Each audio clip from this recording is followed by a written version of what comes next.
Columbus, Ohio, in his batting order tonight. Brought to you by Taco Bell. Sometimes you gotta live Moss. Matt Carpenter followed by Shane Robinson, who gets a nod out in right field. Holiday batting third. Craig Molina Peralta in the middle. Mark Ellis rather than Colton Wong at second base. John Jay, a late addition to the lineup just moments ago, replacing Peter Borges in center. And Jaime Garcia is on the mound. Starting it for the Reds, 24-year-old Chicago, Illinois native Tony Cingrani made 18 starts as a rookie last year with an ERA at 2.9. Tom, Cingrani fascinates me. He relies on his fastball an insane amount, roughly 75% of the time, even more so to right-handed hitters. And as a right-handed hitter myself, if I know a guy only features a fastball and a changeup to work with against me, that fastball better be flat-out wicked. I can focus solely on speed and throw away the movement element that puts me in a solid position to have success. So Cingrani taking a look around at his team defensively, and we are set to go. The Reds won the opener of this series last night. Matt Carpenter digging in, looks at a strike, says Vic Carapazza, our home plate umpire, and we're underway in front of a sellout crowd on this Memorial Day weekend, and we certainly wish all of you a happy and healthy Memorial Day. Fly ball into left field over near the stands, a long run for Ryan Ludwig, and it's out of play. 0-2, and certainly more than anything else, we thank and remember those who have served, those who are serving, and those who will serve this greatest country in the world, the United States of America.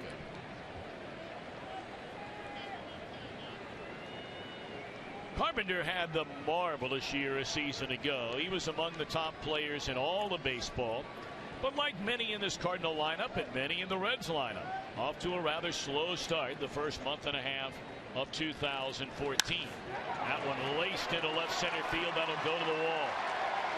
And Carpenter on a 2-2 pitch starts the game with a double. Absolutely.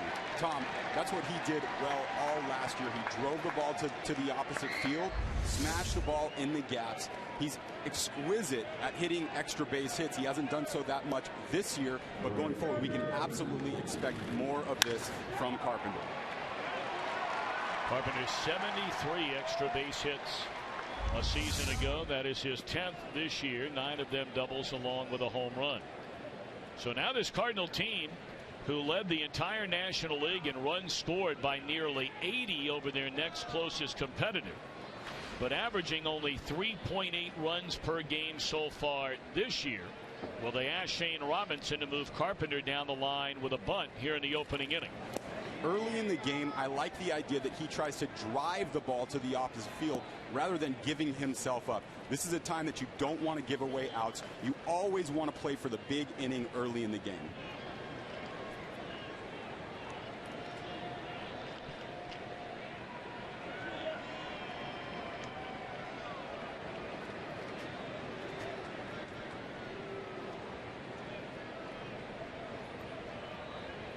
Robinson just 26 at bats, 5 base hits on the season, and that one sails up and away. 2 balls and no strikes. Now Cingrani, like many of his teammates, has already spent time on the disabled list this year. It would be hard to argue that there has been a more injured team so far in the National League anyway than the Cincinnati Reds. And it's not only the number of players, they've had as many as 11 on the disabled list. It's who those players are or have been. Some of the biggest names on this Reds club. 2-1 to Robinson, and right now they're without their 4-time All-Star and former MVP Joey Votto. Cingrani grew up a White Sox fan over on the south side of Chicago in Evergreen Park. A 3rd-round draft choice. He was a closer in college at Rice University.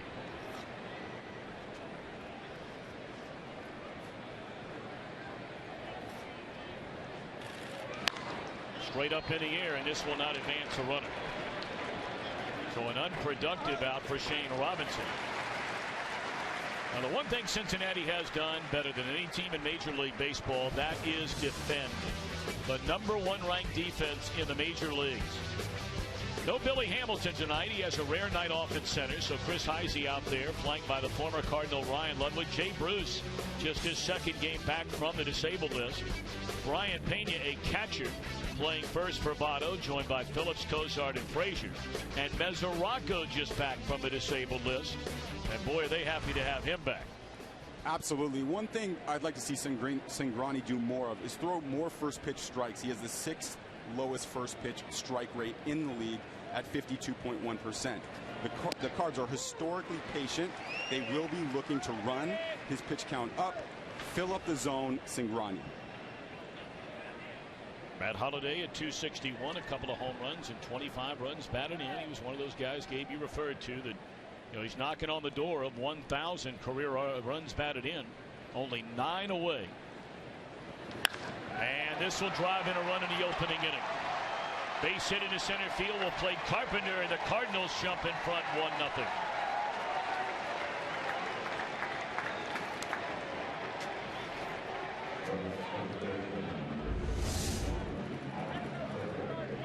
Carpenter did a great job,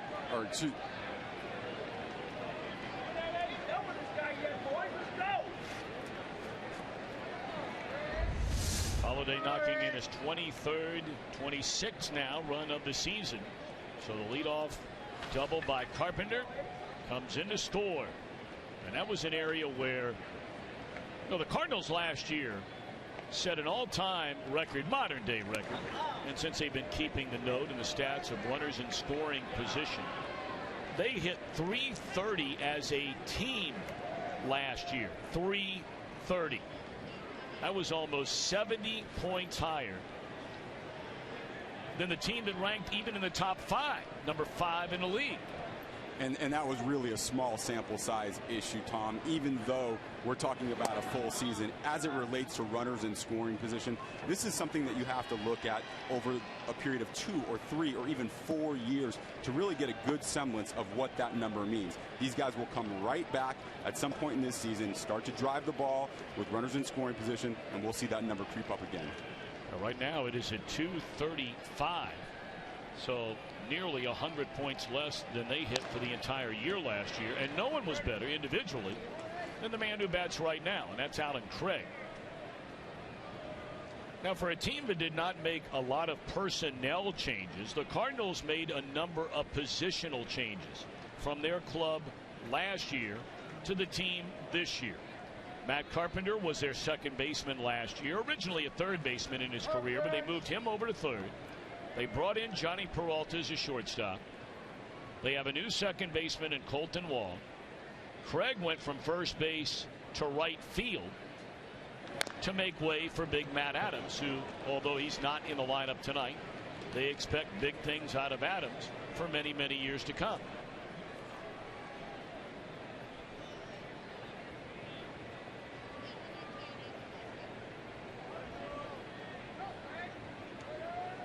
Those are the numbers we talked about just a moment ago. This Cardinal team was unconscious last year. Seemingly every time they had a runner on base, that runner was getting knocked in. Gone swinging Craig, 2 out in the inning.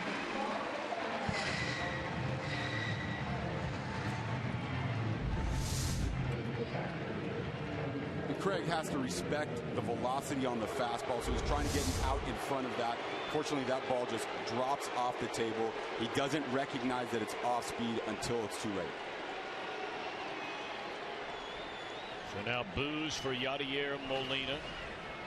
Going back to that 2010 season when these clubs brawled in this very ballpark, it was ignited by Molina on the Cardinal side. Brandon Phillips had made comments about the Cardinal team prior to the series.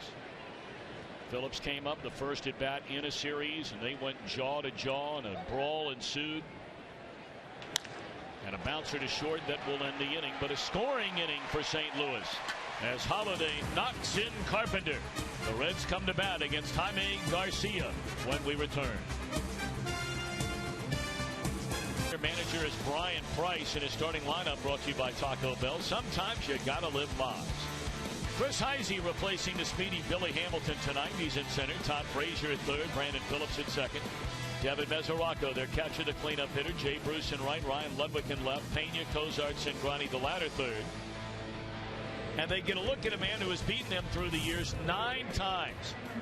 Jaime Garcia made 9 starts last year, underwent shoulder surgery for both his rotator cuff and his labrum.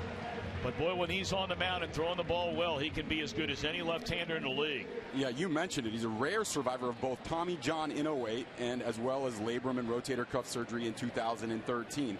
A note on Garcia's mechanics. At foot strike, so this is when his foot hits the ground, he puts in an exceptional amount of stress on that elbow as well as rotational stress on the shoulder. That's part of the reason we saw him off the field for so long. Chris Heisey, first pitch swinging, a bouncing ball to Johnny Peralta. So that was quick. 1 pitch and 1 out for Jaime Garcia. This is a good Cardinal defensive team. They have Jay in center, a rare start for him after playing regularly the last couple of years, flanked by Holiday and Shane Robinson. Craig comes back into play first against the left-hander Cingrani tonight. Ellis, Peralta, Carpenter rounding out the infield, and their perennial all-star, the best in the business, Yadier Molina, hanging his signs.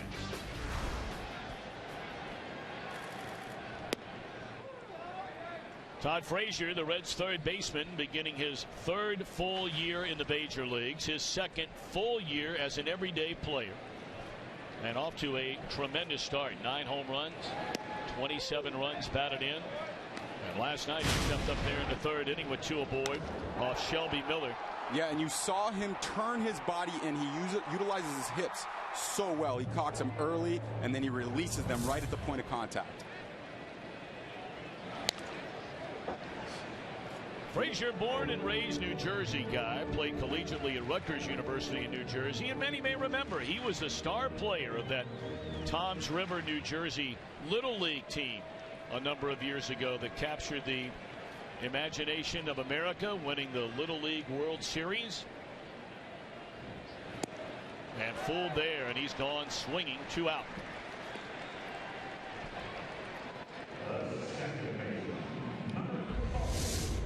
One of the keys for the Reds is to make Jaime Garcia throw his fastball. They hit extraordinarily well against his fastball over the course of the last 3 or 4 years. His breaking balls, not so much. They want to get that fastball up in the zone and be ready to attack it.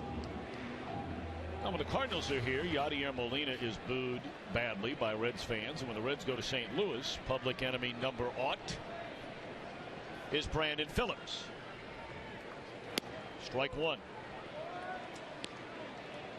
Well, what a difference it would be for this Cardinal team, already so pitching rich in their starting rotation. These are 2 of the very best starting rotations in all of Major League Baseball, the Reds and the Cardinals. And my, oh my, what a healthy Jaime Garcia would add to this staff.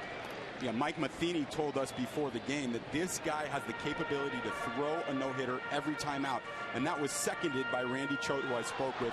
He told me that it's a consensus among the Cardinals staff that he has the best stuff, better than Waino, better than Waka. That's pretty impressive.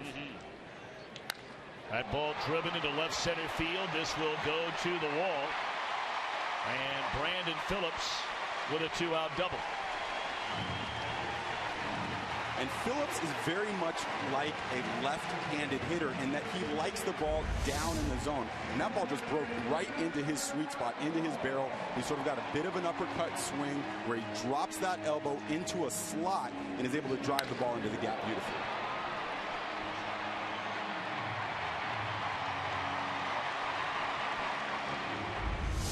So now the Reds with a scoring opportunity here in the bottom of the 1st inning.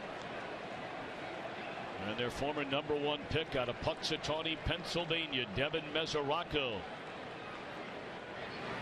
Check swing and a miss. Mesoraco began the year on the disabled list. He came back, ironically, in St. Louis. His first 2 at-bats of a series here earlier in the year. He had 2 doubles. Next day, hit a home run. He has played in 19 games. He has 18 runs batted in. Reds have been waiting on him to become their everyday guy, and he's finally arrived.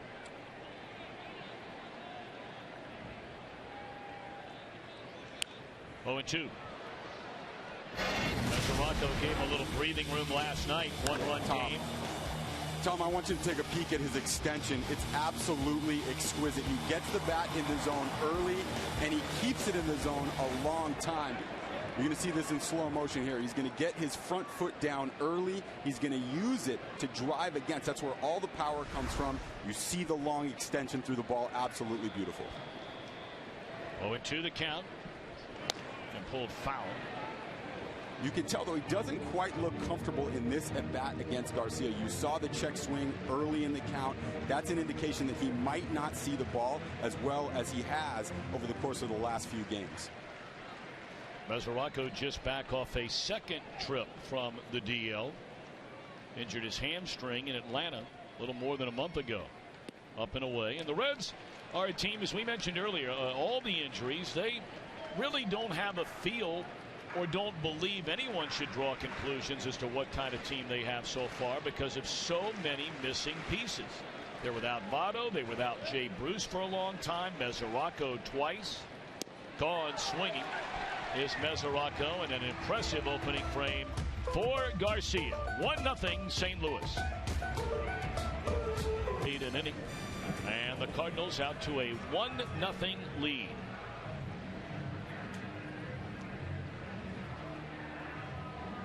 Mike Matheny in his third season as manager of the Cardinals. Of course, he followed Tony La Russa winning the World Series title 3 seasons ago, and what a job Matheny has done. Back-to-back trips to the NLCS, 1 trip to the World Series.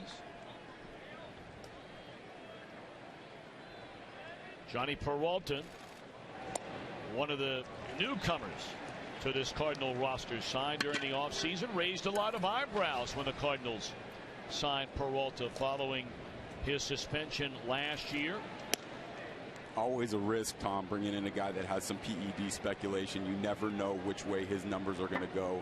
If I'm a general manager, it's something that I'm very careful with when identifying players I'd like to acquire. Hook to the left side, and Cozart gobbles it up, throws on to Pena, 1 away. It's time to take a look. All right, Mr. Kapler, your first one out of the box, our Lincoln Motor Company keys to the game. For the Cardinals, we're going to run Cingrani's pitch count up, force him to throw strikes, and get in that bullpen, who as a group are baseball's worst so far this season from an ERA perspective. Cingrani has been over 100 pitches twice this season and is walking nearly 5 batters per 9 in 2014. For the Reds, Cingrani needs to throw more first pitch strikes. I had mentioned earlier the 6th lowest first pitch strike rate in the league, so just fill up the zone, young man. And that note about Garcia throwing more fastballs, his fastball has been his most hittable pitch. Absolutely, and for most pitchers, if you're a hitter, you stand in the batter's box, the fastball is the first pitch you want to identify and jump all over. It is the easiest pitch to drive into the outfield gaps. 1-1 to Mark Ellis, who spent most of his career over in the American League, primarily in Oakland. Last couple of years with the Dodgers in the National League. They brought him in as well during the offseason. And like Peralta, another newcomer, a broken bat rolled to short, 2 away.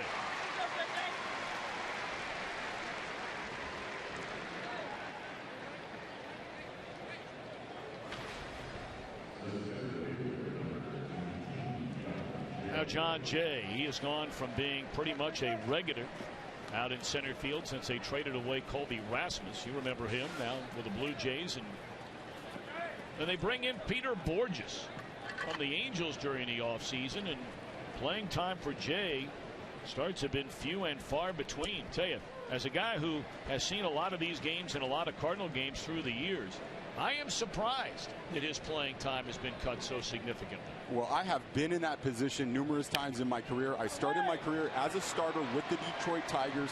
And listen, when a new group comes in, or in John Jay's case, when playing time diminishes based on performance, it can be excruciating for a player. It is a huge blow to the ego.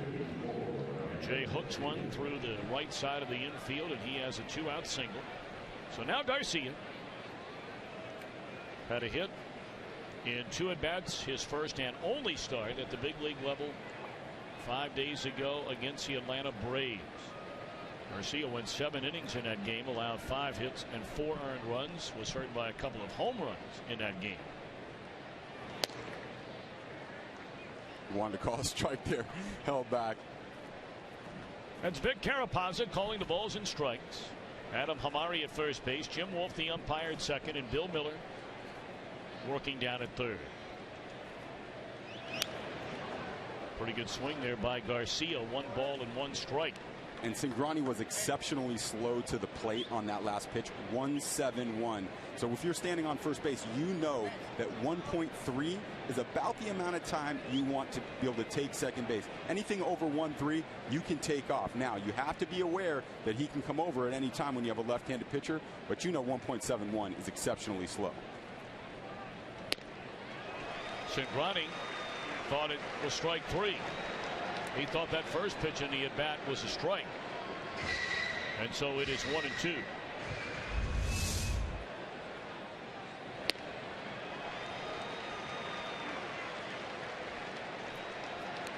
You need 3 of those.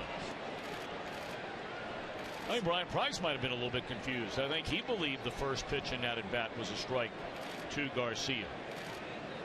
Or perhaps he's just coming out there to make sure that Cingrani doesn't look like he was off his rocker a little bit. Well, the third base umpire Bill Miller coming down to find out what this is all about.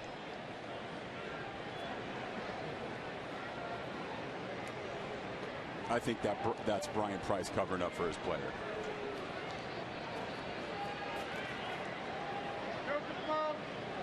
Now the Cardinals are in no way, shape, or form a running team. Outside of Wong and Borges, neither of whom are in the lineup. Outside of that, there is really not a stolen base threat in their lineup. That is one significant difference between these two teams. It's not that the Reds are an overly athletic team, but they are a very aggressive base running team. They have the second most stolen bases in all of Major League Baseball. And you don't have to be fast to steal bases, Tom. You just have to be a smart base runner. Know pitchers' tendencies. Know when they're coming over, etc. That'll do it. Strikeout of Garcia. Jay Bruce to lead things off, and the Reds second down a run. And here we go in the bottom half of the second inning. St. Louis scored in the first on a double by Matt Carpenter. He scored on a single by Matt Holliday. So now the Reds will bat in the second inning. Jay Bruce off the disabled list. When's the last time you saw a guy go on the 15-day disabled list, undergo knee surgery, and come back and activated 15 days later? It doesn't happen very often, and when it does, it means that player is chomping at the bit to get back on the field. Jay Bruce is a leader in this clubhouse. Manny Parra expressed that to me last night. Very impressive personality, magnetic, charismatic, and absolutely one of the friendliest men you'll meet in the game. Bruce started this season just 26 years young. Two-time National League All-Star. And a bouncer right back to the mound. And Garcia looks sharp here early on. He allowed a double to Phillips with 2 outs in the first inning, but that's the only base runner so far.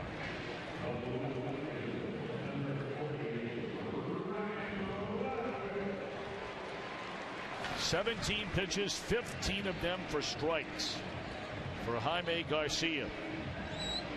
And part of the reason he might be throwing so many strikes is he sees how uncomfortable batters are getting into that box.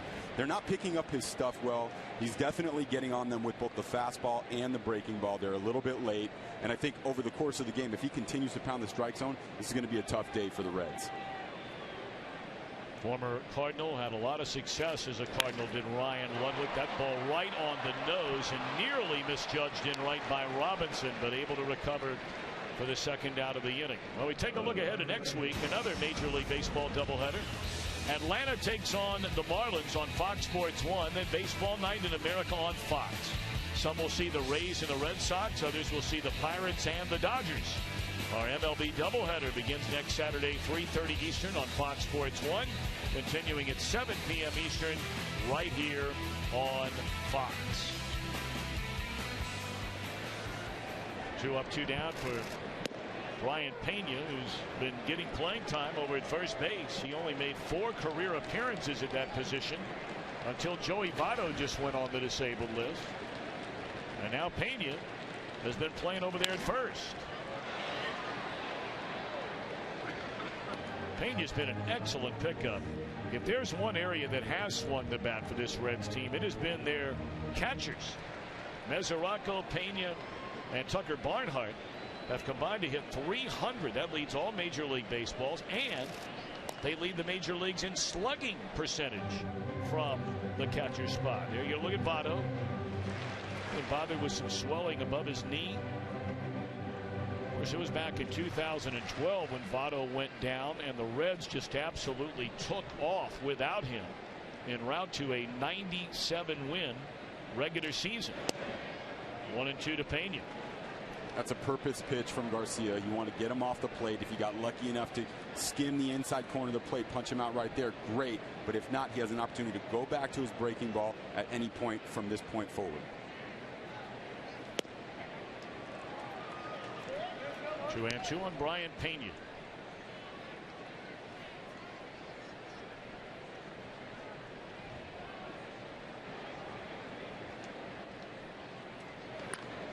Swung on and fouled out of play. Pena, what a play he made here at first base last night in the 9th inning, 8th inning.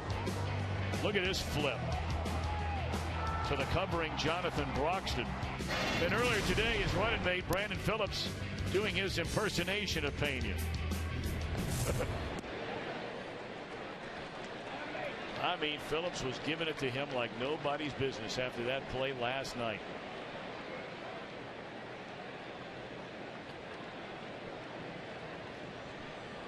3-2 pitch. Inning over. Garcia has fanned 3 of the first 7. We're back to Cincinnati after a word from your local Fox station. Kind enough to join us from the Cincinnati dugout, the starter and winner for the Redlegs last night, Homer Bailey. Homer, congratulations on that outing. Oh, thanks a lot, guys. Billy was trying to yell at me for some other reason. I'm not sure what it was. There's always somebody yelling at you, right? Right. There's 40,000 people here. There's bound to be somebody who doesn't like you. You know, but last night we were talking about this Cardinal team, and it doesn't matter, Homer, whether you're facing them when they're really hitting or facing them more recently where maybe they're not hitting as well as they have in the past. I would imagine this is a very tough lineup for any pitcher to have to face. No, for sure. I mean, and that's actually something we were talking about on the bench earlier. You know, these guys came in, I think they'd won like 7 out of 10 or something like that. I mean, so a team that comes in, even if they're not at the top of the standings, a team that comes in is hot. They're always hard to pitch to. They're obviously seeing the ball well. You got a lot of guys on that team over there who've, you know, are really good hitters. You look at Carpenter and how the year he had, Holiday, Craig Molina. You know, all those guys can really do some damage, and they're always taking good at bats. So it's never an easy game with those guys. Try to get Carpenter to chase with a breaking ball away from him there. 2-2. Homer, is there one guy in that lineup that you look at when he steps in the batter's box you feel very uncomfortable, that you have exceptional difficulty with? You know, it's all if you know, guys are on base. It's all kind of situational. I mean, obviously when Albert was there, he was always a guy. I mean, he was winning all his MVPs and stuff. But a lot of these guys, just because we play them so many times and so many games thrown against them, there's so many of them that can do damage. I mean, if you're just not making good pitches, then they're eventually going to capitalize on them. There's got to be some gamesmanship there, buddy. Come on, there's got to be one guy in that lineup that makes you feel a little bit more uncomfortable than the others. You know, I mean, like Carpenter, he's a good hitter. You know, he's going to get his singles and doubles. He's a guy you're not going to try to waste a bunch of pitches on. You take Matt Holliday, and at any given time, he can leave the yard. Big, strong guy. You know, Molina, you kind of never really know what he's doing up there. He might ambush you on the first pitch, and he might just take 2 of them right down the middle. And so you're kind of thinking along with him, or trying to, and not really know what he's thinking up there. And you know, I work on Fox Sports Live with your boy Andy Roddick. Yeah. And one thing about Andy is he plays a little fantasy baseball. Does he have you on his team? Probably not. He probably traded me after like 2 games. Knowing him, yeah, you're gone. I love you, but you know, you're out of here. Well, last night, Homer Bailey, 6 innings, 8 hits, 3 runs, pitched out of a major jam in the 5th inning. Then a 6th inning, his final inning. 3rd straight inning where he had to work out of a little bit of trouble. Good defense behind him. And thanks to the combination of Parra, Broxton, and Chapman behind him, Homer Bailey picking up his 4th win of the year here last night. This is quite a rivalry that is started to build between these two teams, Homer. And really, you have been around from the very beginning of that whole thing by the time you had really established yourself as a major league pitcher.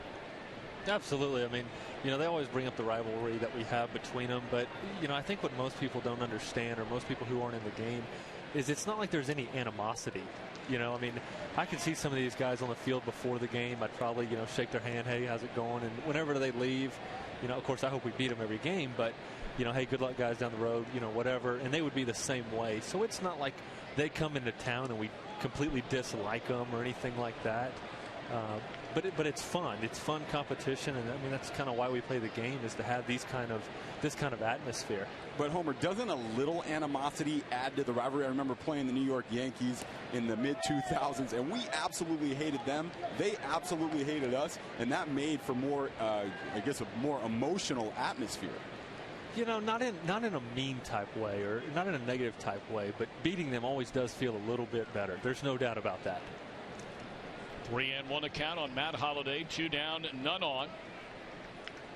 And Cingrani taking a little bit of extra time before this 3-1 offering to Holliday.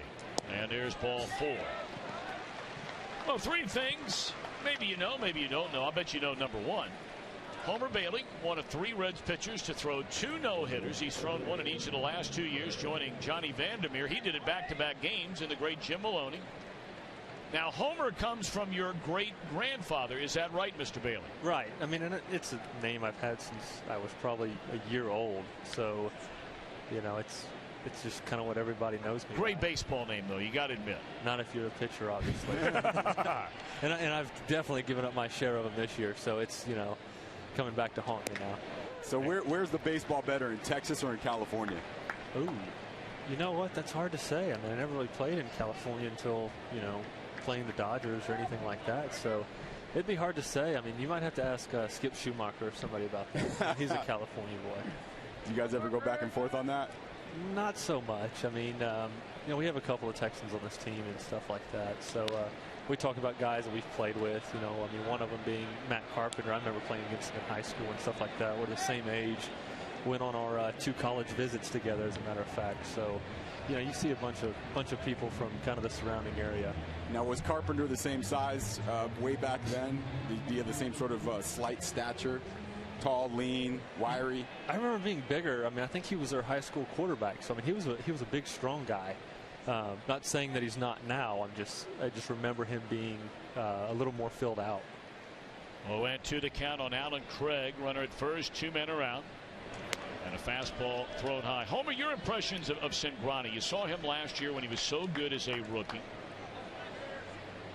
I think he's learning on the job a little bit. I mean, it's no secret he needs a little bit of work on some of his secondary stuff. I think as time goes on, he's going to learn how to kind of manage games a little bit better. I mean, he's a guy who always has a high pitch count. Not somebody that you can see very often going those 7 and 8 innings like a Johnny Cueto or a Mike Leake or somebody like that. But he's going to learn that over time. And, I mean, just the way that he manages games, you can tell the game is still a little bit fast for him at times. But with his stuff from the left side and that fastball that comes at that really weird angle, he misses a lot of bats. I mean, and that's just a knack, just like that. Homer, thanks so much for the time. Best of luck the remainder of the year.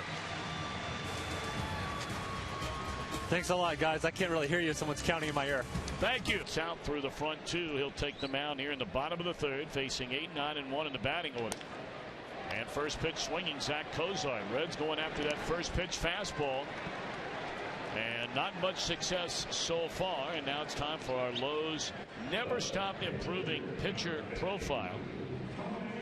Tony Cingrani, the Reds minor league pitcher of the year in 2012. That was the year he was the left-handed minor league pitcher of the year on the all-star team in all of minor league baseball. Actually struck out 4 batters in an inning in a start last year. Had a couple of 11 strikeout games. Brian Price told us that he's exceptionally competitive. This is a guy that wants to win this at bat. Whether or not he has the capability to get up there and hit a home run right now, that's what he's thinking about. Cingrani's so tall, so long. He is extremely fast and has been an effective bunter. That's why you see the third baseman Carpenter in on the grass over at third. It's actually how Cingrani got hurt last year. One of his 3 bunt hits racing up the line. He hit the first base bag, and there's a bunt into the air, and it is foul. But he came down with his foot on the bag so hard it jarred his lower back, and he wound up on the disabled list.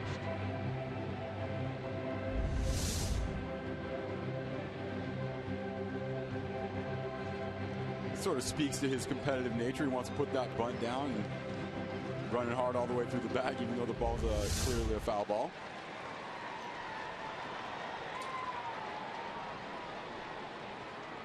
Garcia with a count of 2-2, pitcher against pitcher. Struck him out. 4 strikeouts. First time through the batting order tonight for Jaime Garcia.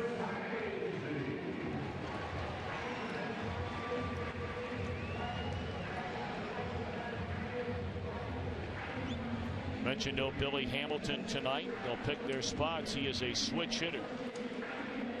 They'll pick their spots from time to time against a left-hander for Hamilton to get a night off. And Brian Price told us before the game they're going to be facing left-handers in 3 of their next 5 games. They'll go here and go to Los Angeles. And they'll see a pair of left-handers in that 3-game series.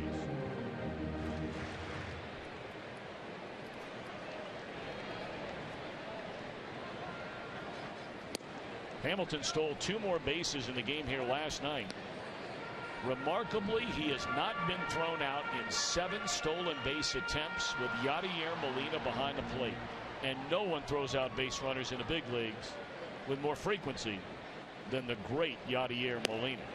Strike 3 to Heisey, and that's all for the Reds in the 3rd. Speaking of Yadier, he'll lead things off for the Cardinal 4th. 1-0. St. Louis in front. Night in America here on Fox. Cardinals scored in the first inning, the lone run of the game. What impresses me so much about Molina is his ability to contribute offensively, given the toll his body takes behind the plate on a night-to-night basis. And it's really amazing. At 31 years old, he's raised his batting average each of the past 3 seasons, including his slugging percentage 3 years in a row. And that ball is hammered into deep right center field, and Molina plays long ball. 2-0 St. Louis.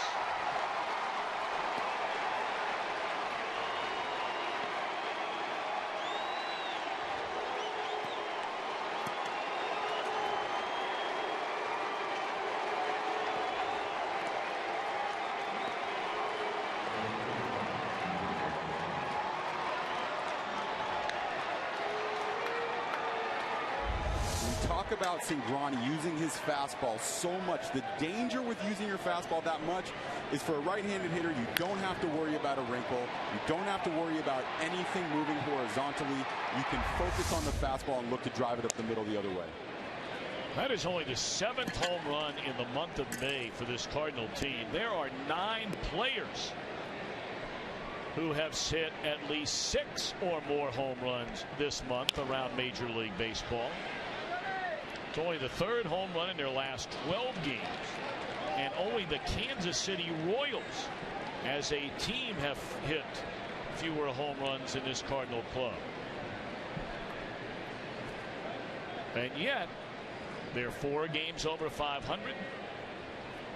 And they're only 2.5 games out of first place. 1-2 on Johnny Peralta. Speaking of the National League Central, the winner of this game tonight will have a chance to gain even more ground on the Milwaukee Brewers. They lost today to the Miami Marlins. The Marlins have won 20 out of 27 games in their home ballpark. Yeah, they feel very comfortable both hitting and pitching in that ballpark. And even with the loss of Fernandez, they still have some young arms that are incredibly impressive. And Eovaldi and Henderson Alvarez has been exceptionally impressive thus far this season. So it was not just Jose Fernandez, and clearly Giancarlo Stanton, Ozuna in center field, and the young Christian Yelich in left field.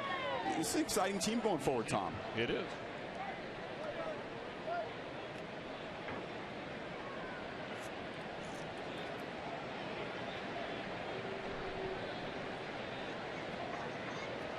Two 2-0 Cardinal lead, and now Mark Ellis. He bounced out to the shortstop Kozai.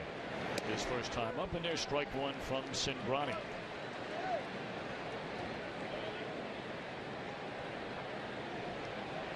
One scoring single by Matt Holliday in the first, a home run by Molina to begin this fourth inning, and once more on the ground to Kozart, 2 out. You know, neither one of these teams really with their legs underneath them. Well, this time a year ago, both teams healthy, both teams full speed ahead, and boy, the numbers certainly bear that out. This year, Cardinals have by and large been very healthy. The Reds have not. One team 4 over, the other team 2 under. Yeah, well, we talked about reliance on track record, Tom, and there's no doubt in my mind that both of these teams are essentially similar to the ones that they were last year, and they will bring the offensive prowess going forward. Their staffs have pitched exceptionally well. That's going to continue. When their offense comes around, we can depend on the fact that these two teams will be somewhere at the top of the division. John Jay, a base hit into right field, his only time up.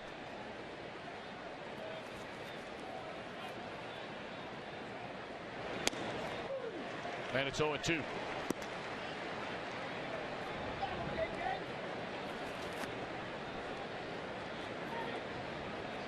Big deep breath for the young left-hander, and the 0-2 pitch is strike 3 called, and that'll end the inning. But Molina flexing his muscle on a 2-0 fastball. Drives one to the seats in right center, giving the Cardinals a 2-0 lead.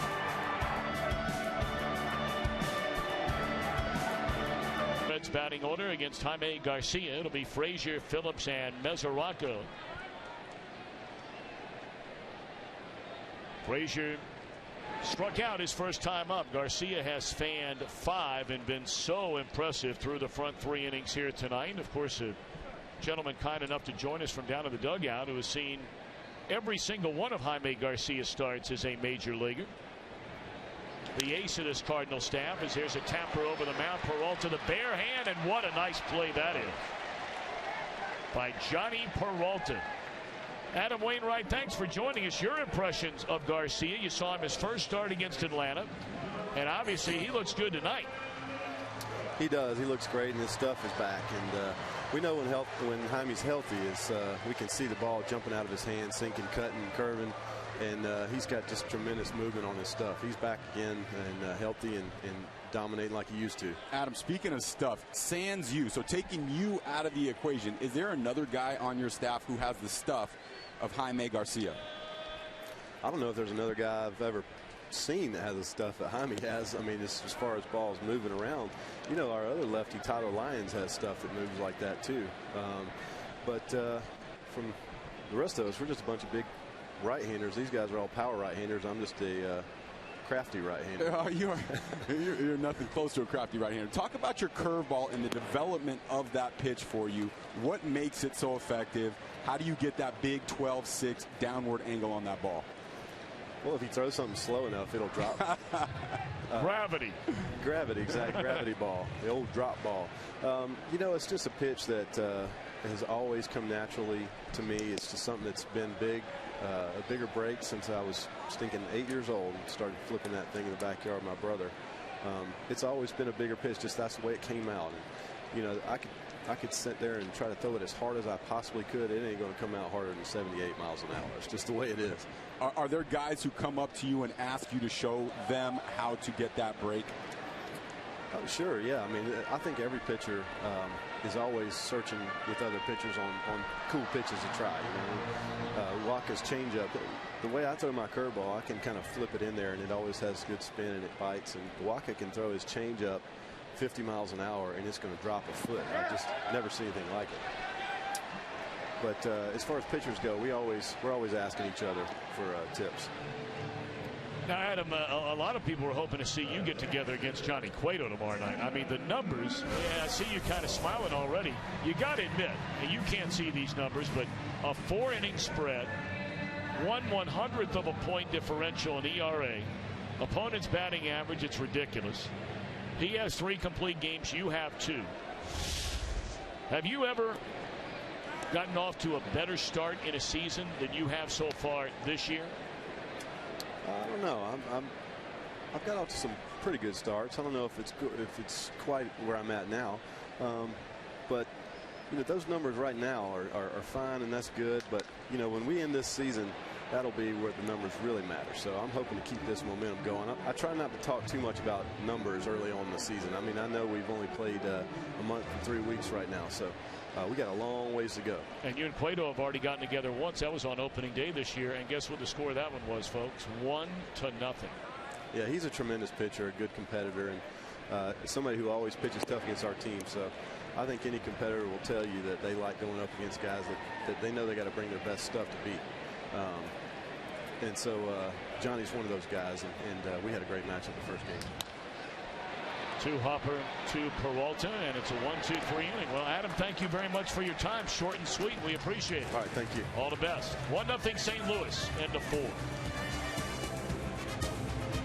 Fifth inning, 2 runs, 4 hits for St. Louis. No runs, 1 hit for the Reds against his counterpart tonight, Jaime Garcia.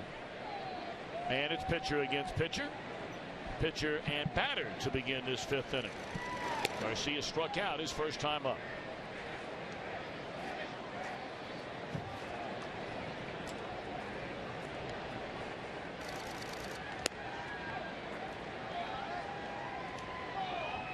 If you're just joining us, Matt Carpenter led off the first inning with a double. He scored on a single by Matt Holliday.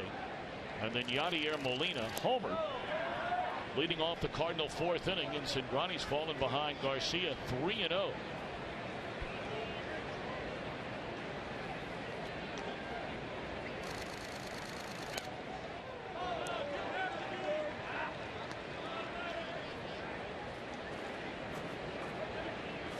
We were talking about both of these starting rotations and how brilliantly they have pitched. And there's a base hit down the left field line by Garcia. And he will slam on the brakes for the leadoff single the other way to begin the St. Louis 5th inning.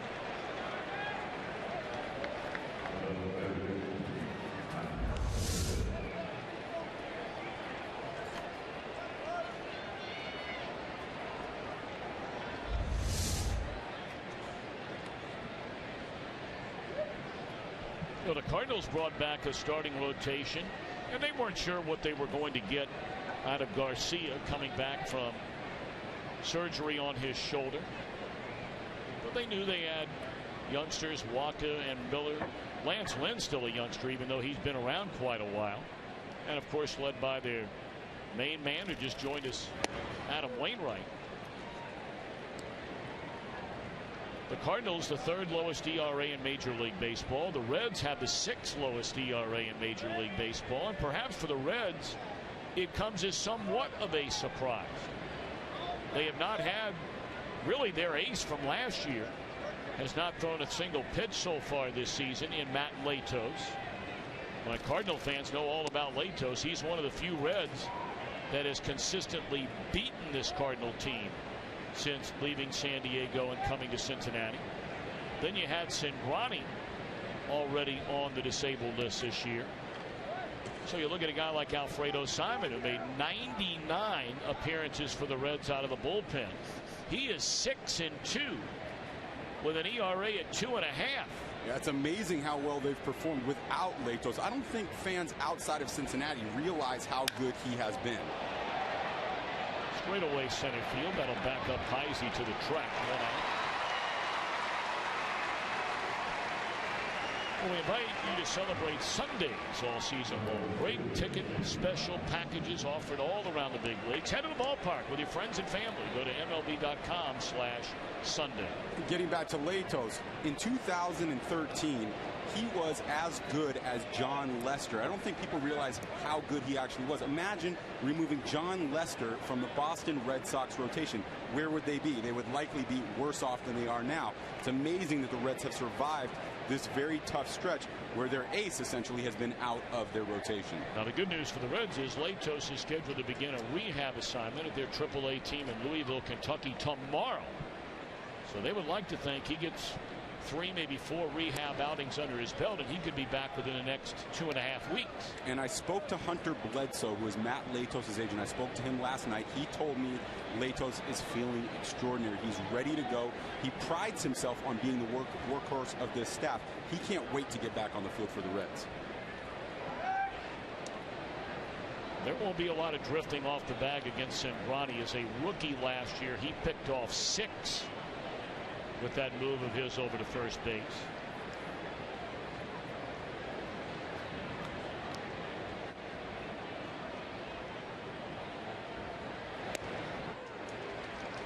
One and one to Shane Robinson, 0 for 2. Popped to short in the first inning. Flied out to center field in the third. Holiday knocked in the game's first run. He waits in the on deck circle. 1 on, 1 out, 1-1 the count on Robinson.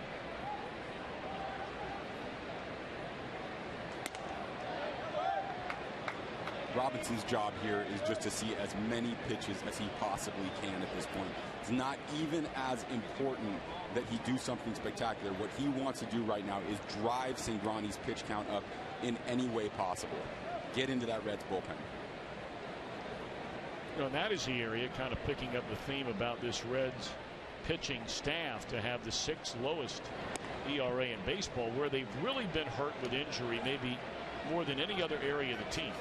When this year began, they did not have their left-handed setup man, Sean Marshall, their right-handed setup man, Jonathan Broxton, and their closer, Aroldis Chapman.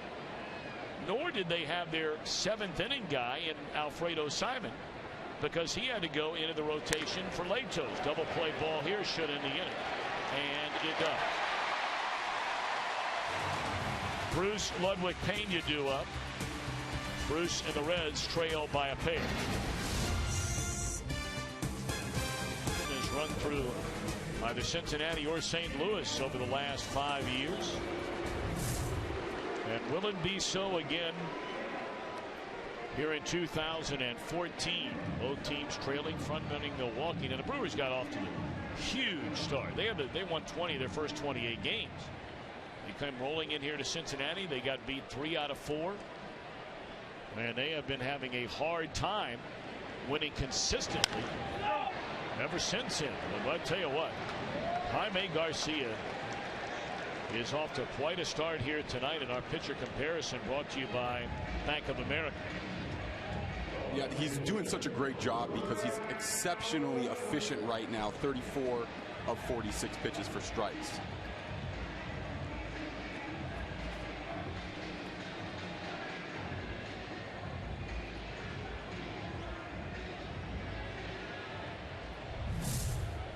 There you get a look inside the numbers. Cingrani's allowed 5 hits, allowed only 2 runs. But look at Garcia's now retired 11 in a row. The only Reds base runner was a 2-out double in the first inning by Brandon Phillips. And this will be an easy second out. Another Red swinging at a first pitch in the at-bat. And at this point, it's a little too late to make the adjustment. This is something that they needed to do in the first, second, and third innings, is work deeper counts, see more pitches, force Jaime Garcia to go into deeper counts where he's going to be less comfortable. At this point, it's too late. Now you may as well look for that fastball in the middle of the plate, continue to swing the bat, because you're not knocking him out of the game based on pitch count. Of course, you got to look at Brian Price, the first-year manager. He was the pitching coach under Dusty Baker over the last 4 years. But he has seen this kind of uber-aggressive approach at the plate by his Reds all year long. They've had a miserable time scoring runs. Seemingly one-run games being played every night. 20 of their first 44 games were one-run games. Yeah, and one of the things the Reds lineup should be doing at this point is making sure that you're following suit. So if the guy in front of you is being aggressive in the count, go ahead and be aggressive too. Now, I know Pena decided to take that first pitch of that count because the rest of his mates were swinging so often. But at some point, you have to be doing what the rest of your group is doing and have a plan and approach at the plate. Pena finds a right center field gap. That's a Red second hit. Yep, I love this swing by Pena. He keeps his hands inside the baseball and he drives them through. He doesn't come off of it. He keeps his hands moving out towards the field, away from his body, and drives that ball to right center field. So now the number 8 batter, the shortstop, Zach Kozak.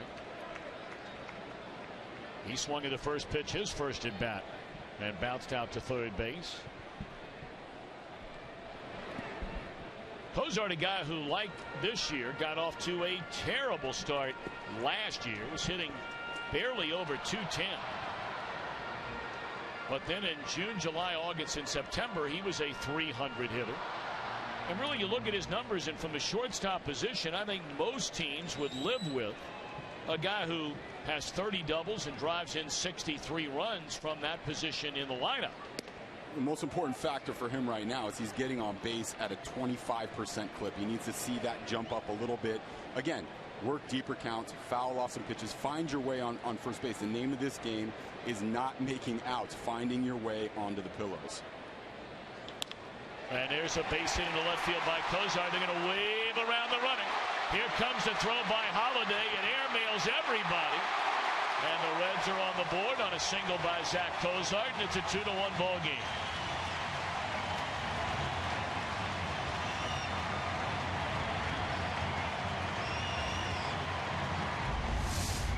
This is where the element of luck in baseball comes into play. He hit that ball square on the nose, but just a step to the right, and it's going to be gobbled up by one of those infielders. Nice to see that ball get through a hole for him. Smith had to send the base runner. They're not going to be scoring a lot of runs from Garcia tonight. So that was the right call by Steve Smith at third base. So 2-out action for the Reds. They get the double by Pena, the single to score a run by Cozart, and now Cingrani, ball one. The Reds and the Cardinals have been so poor this year batting with runners in scoring position. The Reds with 2 outs were hitting 181 before that base hit from Zach Cozart.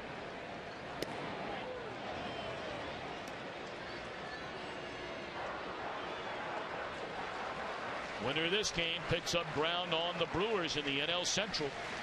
Brewers losing 2-1 earlier today in Miami. And it's a 2-1 game here, St. Louis. 1-2 on Cingrani.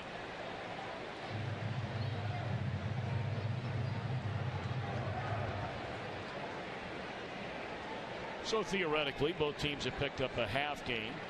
Of course, a winner will tack on another half, and a loser will stay where they began the day. Little dribbler. Nice play by Garcia, and that'll end the inning. Reds get a run. End of 5, 2-1 St. Louis. Welcome back to downtown Cincinnati's Great American Ballpark. Cardinals 2, Reds 1. End of 5. Part of the order for St. Louis. Holliday, Craig, Molina. 2 runs, 5 hits for St. Lou. 1 run, 3 hits for Cincinnati. Now, a lot of people in St. Louis are making a big deal because, you know, they watched this incredible offensive juggernaut just go right through the National League last year, and they're wondering, you know, what's going on this year. 3.8 runs per game, and I don't know, maybe it's because Albert Pujols left and Matt Holliday came into that number 3 spot in the batting order, but Holliday certainly seems to be a lightning rod for a lot of this conversation, despite the fact that, I mean, this guy has been a really, really good, oftentimes great offensive player for a long time. And there's a base hit back up through the middle for Holliday to begin the inning. I mean, you look back to last year, we talked about the runners in scoring position. 100 points nearly down. Guys like Carpenter, Alan Craig. The runs per game so far, not there. Tom, at the beginning of this season, everybody was saying, what's wrong with Miguel Cabrera? And then Mike Trout goes through a little slump, and everybody says, what's wrong with Mike Trout? Baseball is not meant to be looked at in a nutshell. It's meant to be looked at over long periods of time, big sample sizes. These guys have done it over and over and over. Matt Holliday hits 20 home runs every year that he's healthy. So why should we suggest that just because he's off to a tough start for 2 months, that that's not going to come back around? I have no worries. That 20 home run number will be there at the end of the year. Holliday's 34 years old, a career .311 hitter. And at 31, he's their oldest position player. 2-0 now to Alan Craig. Now with Craig, it's a little bit of a different story because he suffered a major injury. Anytime health comes into play, we step into the batter's box and our foot is a little hurt or our elbow is bothering us a little bit, we swing a little bit different. So there's a mechanical adjustment that sometimes comes into play. We may be over tinker a little bit, and so therefore we're not seeing the ball as well. So with Carpenter and Holiday versus Craig, it's a little bit different story. These guys are relying on their track record. With Craig, you're dealing with somebody who's coming off a major injury. And really, Craig has been injured nearly every season he's had a chance to play at the big league level. You may remember in 2012, he missed a month with a fractured kneecap. During that 2011 World Series, going back then, and last year the foot injury that occurred right here in Cincinnati, which robbed him of September and most of October before he returned for the World Series. Most scouts agree that his bat speed is still very much intact and that his mechanics are still sound. This is just a guy that needs to make a timing adjustment. When he does make that adjustment, the ball's going to start flying into the gaps like it normally does. Now all of a sudden, trouble are brewing for Cingrani. First 2 on here in the Cardinals 6 for Yadier Molina, who homered on a 2-0 pitch in the right center field. His last time up. And he is our Game Changer Profile, brought to you by T-Mobile, official sponsor of Game Changers. He is, without question, the best all-around catcher in Major League Baseball, bar none. Offense, defense, a great player. And in the clubhouse, an extraordinary leader. Everybody looks up to him. Every player that I talk to on the Cardinals roster says this guy is a quiet leader. He doesn't need to lead with his voice. He leads by example, with his preparation, with his work ethic. All the guys in the Cardinals clubhouse want to be like Yadier Molina, and that's the true definition of a leader. Molina did not go after the first pitch his last time up. He hit that home run on a 2-0 count. He is a notorious first pitch swinger. Jam shot, fly ball, short left field, and a diving play by Ludwig.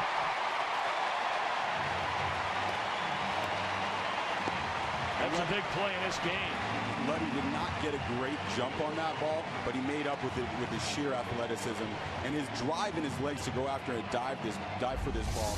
The power in his legs got him to that baseball on time.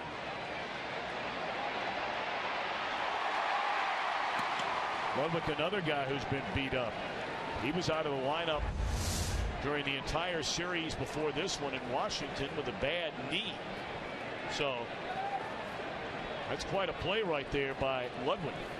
And Ludwig has some leadership capability as well, but when he's not performing up to what he expects out of himself, it's very difficult for him to take a guy aside and be that leader. He needs to perform to the best of his capability, and then all of a sudden that leadership will come together. 2 on, now 1 out for Johnny Peralta, who's hit a pair of ground balls to the left side. 1 to short, 1 to third. Ball 1.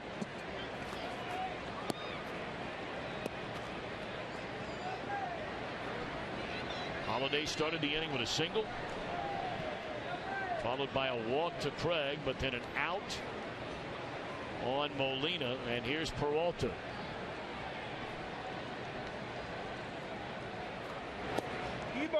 2-0.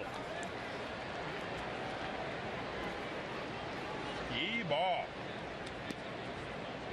And Peralta understands the magnitude of the situation. He is not going to let the adrenaline get the best of him. You see him super calm in his countenance and his facial expression, his overall body language. He feels very comfortable in the batter's box, even in this big situation in the game. Slow to get started in this category, like many of his mates, is Peralta. But a 2-0 count here with 2 on and 1 out. Ball 3. All of a sudden, Cingrani having a hard time throwing strikes. And if you're Peralta right here, you're swinging the bat if you get a ball right down the middle of the plate. You are not afraid to try to break this game open with a double in the gap or a home run. J.J. Hoover, right-hander, gets loose in the Cincinnati bullpen. That bullpen for the first time all year getting closer and closer to full strength health-wise. And there's a 4-pitch walk to load him up. 2 walks in the inning by Cingrani. And it'll be Jeff Pico, the pitching coach, to come out and visit his left-hander. who has put himself in a major jam here in the 6th inning with wildness. What a throw you have. Huh? What a throw you have.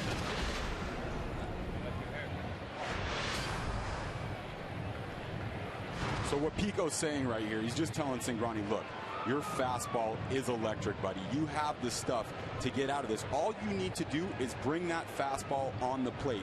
You've got a part of the order that is not quite as dangerous as the one that you just went through. Your job right here is to throw a fastball down and away in the zone, get yourself a ground ball, and you're out of this inning. And the Cardinals tend to do that. They have bounced into 46 double plays this year. That's the 3rd most in all of baseball, including one here tonight by Robinson to end the 5th inning.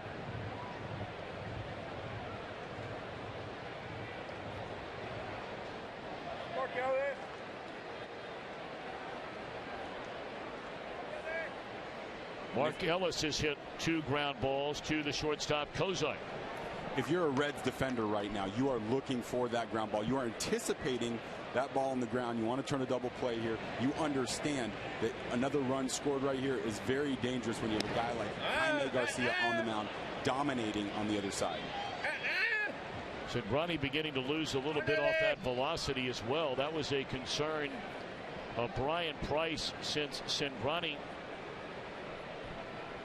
was injured early in the year. Swinging a foul ball back out of play. And it's 1-1 to Mark Ellis. Holiday, Craig, Peralta.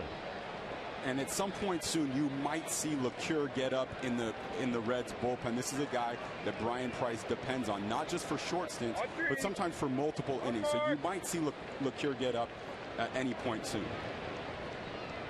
1-1 to Ellis. High fly ball into deep left center field, and this will be caught by Heisey. It will plate a run on a sac fly. It's quite a play by Heisey on a ball driven deep into left center. It's a 3-1 St. Louis lead here in the 6th inning.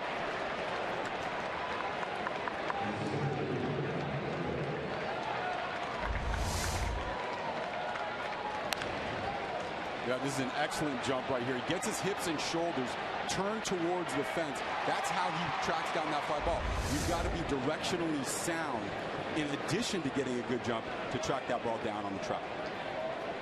So the wildness in the inning comes back to bite Cingrani. He put that runner at 3rd after a leadoff single due to a pair of walks. 4 pitch walks. You can see the explosiveness on Cingrani's fastball is not what it was early in the game. It's lacking that jump and that life.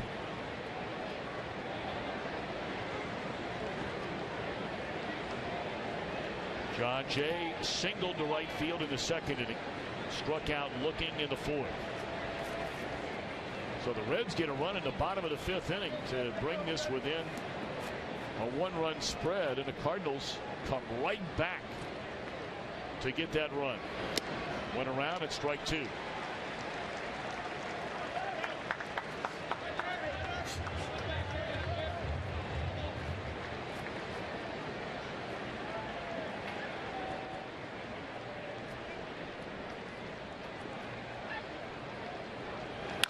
Line drive and a base hit by Jay on an 0-2 pitch. Will plate another run. 4-1 St. Louis.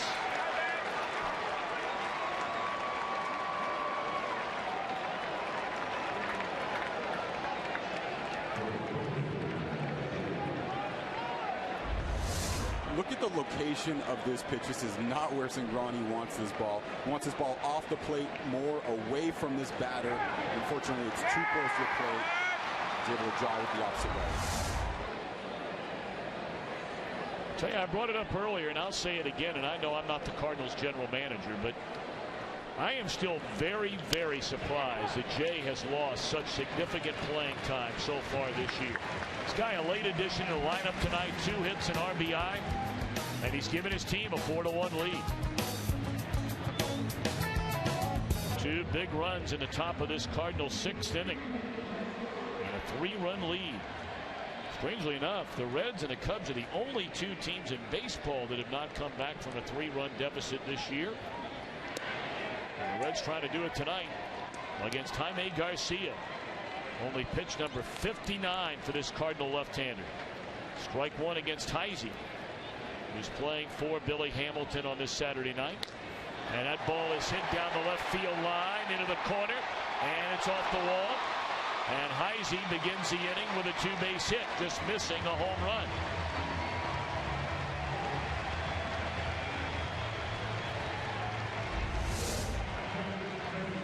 Location of that fastball was just middle. Heisey's job right there is to allow it to get deep, not to get bent out of shape, and drive those hips through the baseball, which he did in an exquisite fashion.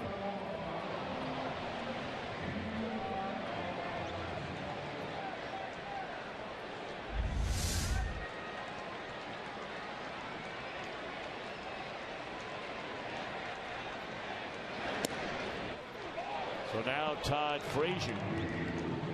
Frazier, one of 4 National League players so far this season to lead his team in home runs, RBIs, and runs scored. Household names, the other 3. When you ask yourself who is the best third baseman in the National League, the names that come to mind are David Wright. Nolan Arenado's having a fantastic year. Base hit by Frazier in the right with nobody out. They'll hold Heisey at third base, and now all of a sudden the Reds down 3, put 2 on to begin the inning. From an advanced metric perspective, from WAR, wins above replacement, Todd Frazier is the best defensive third baseman, the best overall third baseman in the National League this season.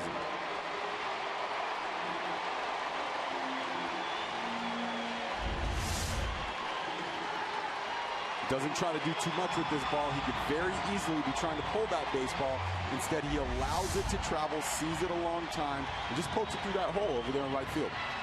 Well, Derek Lilliquist, the Cardinal pitching coach, on the horn of their bullpen. Speaking of the Cardinal bullpen, a big hit today. Their outstanding second-year left-hander, Kevin Segrist, was placed on the disabled list. He's been bothered with some soreness in his pitching left forearm.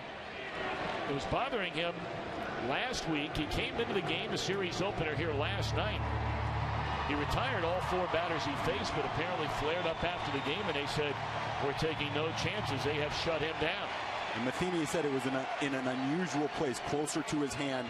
He pointed to it, and it was far away from his elbow, so it doesn't concern me from a Tommy John perspective. Brandon Phillips, first pitch breaking ball. He waves through it, strike one. Phillips doubled to left center field in the first, struck out in the fourth.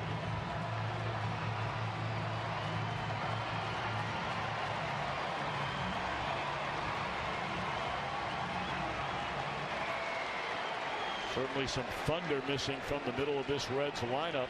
Votto on the DL, so they're leaning hard on Phillips and Mesoraco and just getting Bruce back. 0-2 on Phillips.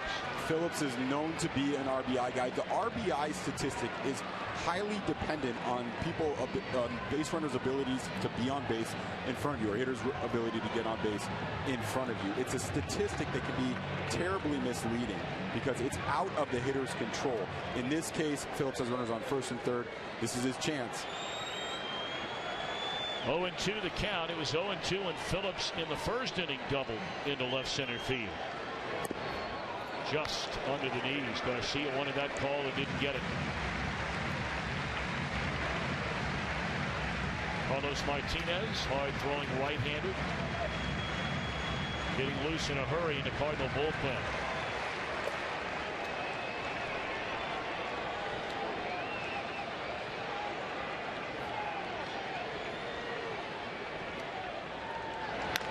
In the air, right center field, pretty well hit.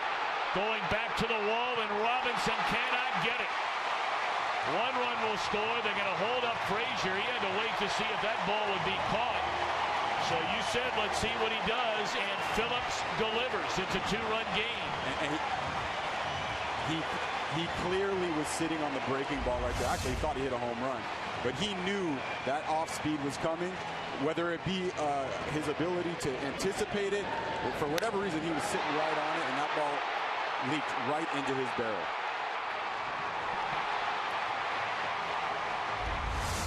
Well, now a meeting on the mound as Lilliquist comes out to talk to Jaime Garcia. The Reds had 3 hits the entire first 5 innings. They have 3 straight hits to begin this 6th. And we'd like to remind you that MLB.TV Premium is the #1 live streaming sports service celebrating 12 years. For more details, visit MLB.com. Well, you wonder, is Garcia? It is a very low pitch count. Very, very low for here in the 6th inning. He allowed 1 hit to the first 15 batters of the game. He's now allowed 5 hits to the last 6 batters that he has faced. The only out was the pitcher Cingrani to end the 5th inning. Well, I can tell you, if this was last year, Matheny could not wait to get to Martinez. But given some of the issues Martinez has had in recent games, he might wait a little bit longer tonight. Now, Matheny has taken a little bit of heat this year for his use of the big 3 in their bullpen. The big 3 being Martinez, Segrist, and the closer Trevor Rosenthal. Rosenthal, they went to him for 4 consecutive days last week. And on that 4th and final day, blew a save against Atlanta. Mesoraco nearly snapped the bat in half over that left shoulder after that rip. Mercy. A young player that has that loose of wrists to hit his back with the bat, it's really impressive. They've done a good job on Mesoraco tonight. A strikeout and a ground out. Trying to get him to chase that off-speed stuff in the dirt. And once again, Molina. I mean, you could just put together a catching clinic watching Molina nightly. Look at this. Yeah, and Randy Choate says they do drills in spring training where the job of the catcher is to block the ball directly out in front of him, and he is the best in the organization at putting balls directly in front of him that have been in the dirt. 2-1 to Mesoraco. And a catch by the second baseman Ellis. What a big play that is.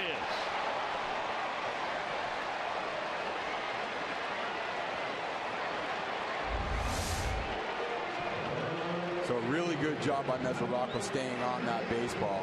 But again, the luck comes into play here. Good timing on the leap. Very good timing. Look at the hops. And the extension. Now big at bat in this game. The left-handed hitting Jay Bruce. Second game back off the disabled list. And that one trickles away from Molina. Now Bruce last night, his first game back after missing a little over 2 weeks with that knee surgery, had a double in 4 at-bats and scored a run. Tonight, he has not hit the ball out of the infield. A tapper to the mound and a ground ball to Allen Craig. There is an adjustment period coming off the DL, Tom. Sometimes it takes a while to knock that rust off. Not surprising that it might take Jay a couple of games to get back into the rhythm of things.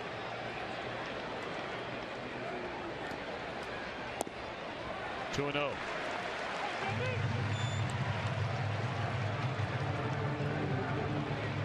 I remember coming off the DL myself, and one of the things you had to overcome was coming back too soon and risking the potential to re-injure yourself. So there are a number of things that play, a number of factors to consider when you come off the DL. 2-0 to Jay Bruce. And he comes up empty.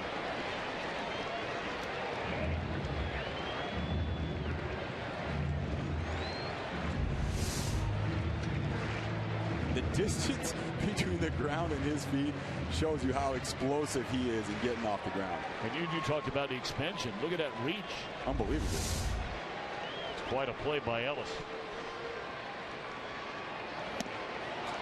And once more, Bruce waves through a fastball, and it's 2-2. And Ellis is known for his leadership ability as much as his athleticism.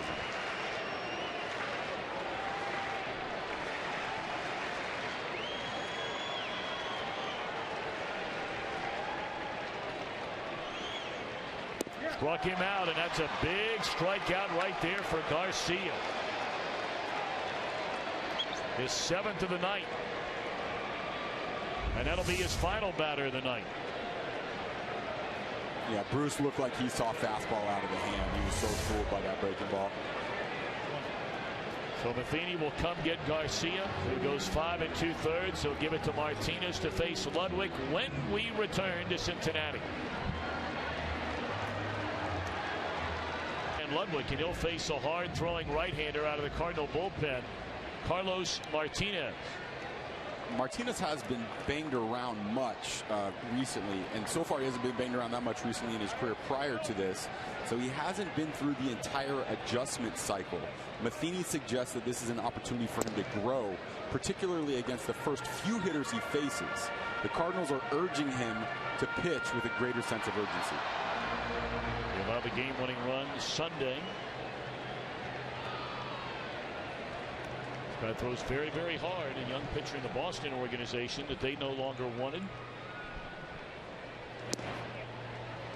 And that fastball at 98, but it misses. And Ryan Ludwig with a count of 2 balls and no strikes. Well, what a huge out this would be if the Cardinals can get it. The Reds had scored a run. They had 2nd and 3rd, nobody out. Now it's 2nd and 3rd and 2 out. 2-0 on Ludwig. Well, look at the run on that pitch at 98. Ludwig has to be aggressive right there in a 2-0 count. He has to look for fastball. I don't blame him for going a little bit out of the zone here, because he's looking one speed. If he gets it, he wants to try to jump all over it. I don't blame him for going just out of the zone on that pitch.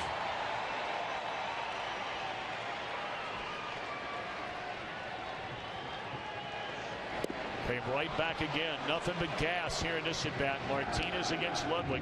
2-2. And the reason he's going out of the zone just a little bit, because he understands where they are in the lineup. Behind him, they've got Pena, Cozart, and Cingrani. So it makes some sense that he'd want to be a little bit aggressive there. Struck him out. A 4-2 game. We're back after a word from your local Fox station. Facebook page. Certainly our thoughts and prayers is to the entire Dully family and all his friends and family to get good news. J.J. Huber now takes over on the mound for the Reds. Talked about all the shuffling around Cincinnati has had to do in its bullpen because of Sean Marshall, Jonathan Broxton, Aroldis Chapman, all going the first month plus of this year on the DL. And Huber, who pitched so well as a rookie last year, has taken his lumps so far this year. And there's a base hit by Carpenter to begin the 7th inning. Carpenter's swing is starting to look extraordinarily relaxed. Starting to see the ball a little bit longer, allowing the ball to travel, and then using just his hands to drive the ball up the middle.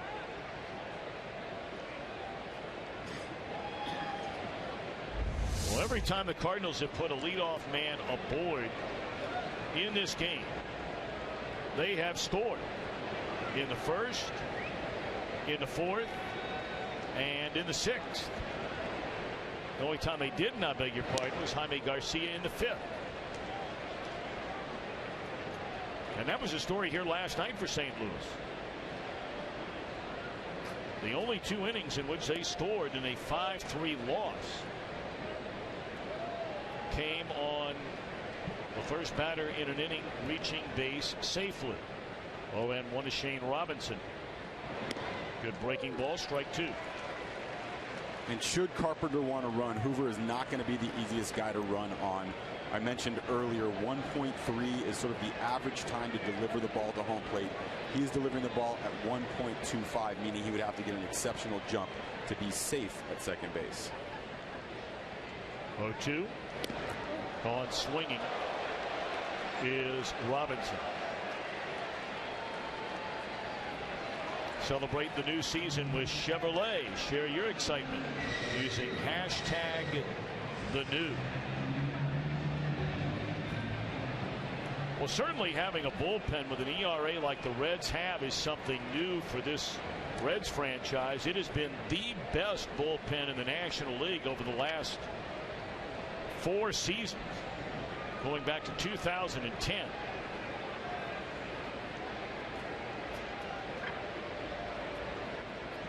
And a lot of folks, at least around here, are really not worried about that statistic right now, because they know that there are a lot of guys probably pitching out of the bullpen that, were it not for all the injuries, would not be in that bullpen. And as they have finally gotten back to closer to full strength with Marshall and especially Broxton and Chapman, the Reds feel like that number will get back to where it's supposed to be.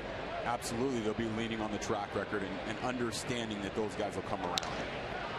Off the end of the bat into right field, going to be caught by Bruce. That ball carried a long way off the bat of Holiday. 2 down. Just shows you how strong Holiday is. He doesn't have to barrel the ball perfectly to drive it to the warning track.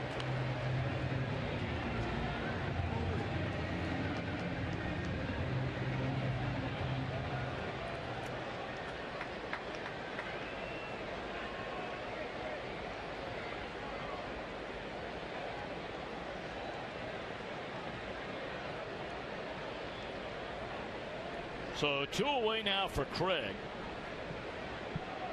Hoover certainly remembers Craig. Craig got him for a grand slam in this ballpark last year. A lot like the ball Holiday just hit.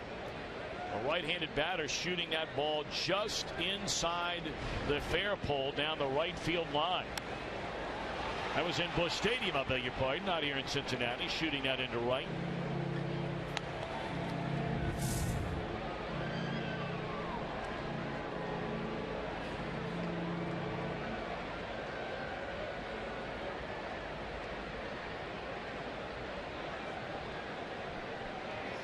Cardinals with a 4-2 lead, batting here in the top of the 7th inning. It'll be bullpen v. bullpen the rest of the way. And again, for those of you that just joined us, Kevin Segrist being placed on the disabled list just before the game today. How about that catch? Holy Moses. Young man, probably about 15 years old. Crowd. Big celebration there. That's a big league play there. No glove, bare hand. Man. And we saw that foul ball straight back. Manny Ramirez used to tell us that despite what people think, when a guy's right on a ball and it seems like he's fouling it straight back, it actually means you're a little bit late. So you start a little bit earlier on your next pitch, and all of a sudden that foul ball straight back turns into a line drive up the middle. And he started a little early there and was way out in front of a breaking ball. Absolutely. Had that been a fastball, maybe it would have been a different story.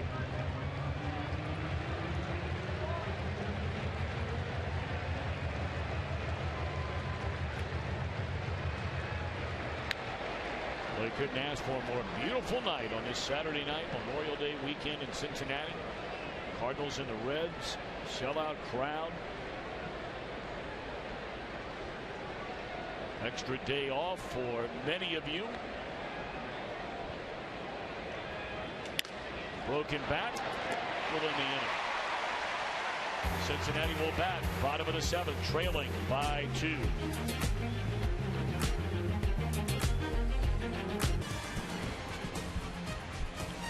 Great to have you with us. Nighttime nearly upon us here in Cincinnati at a little after 9:15 Eastern. These days starting to get nice and long. Summertime, knocking on the door.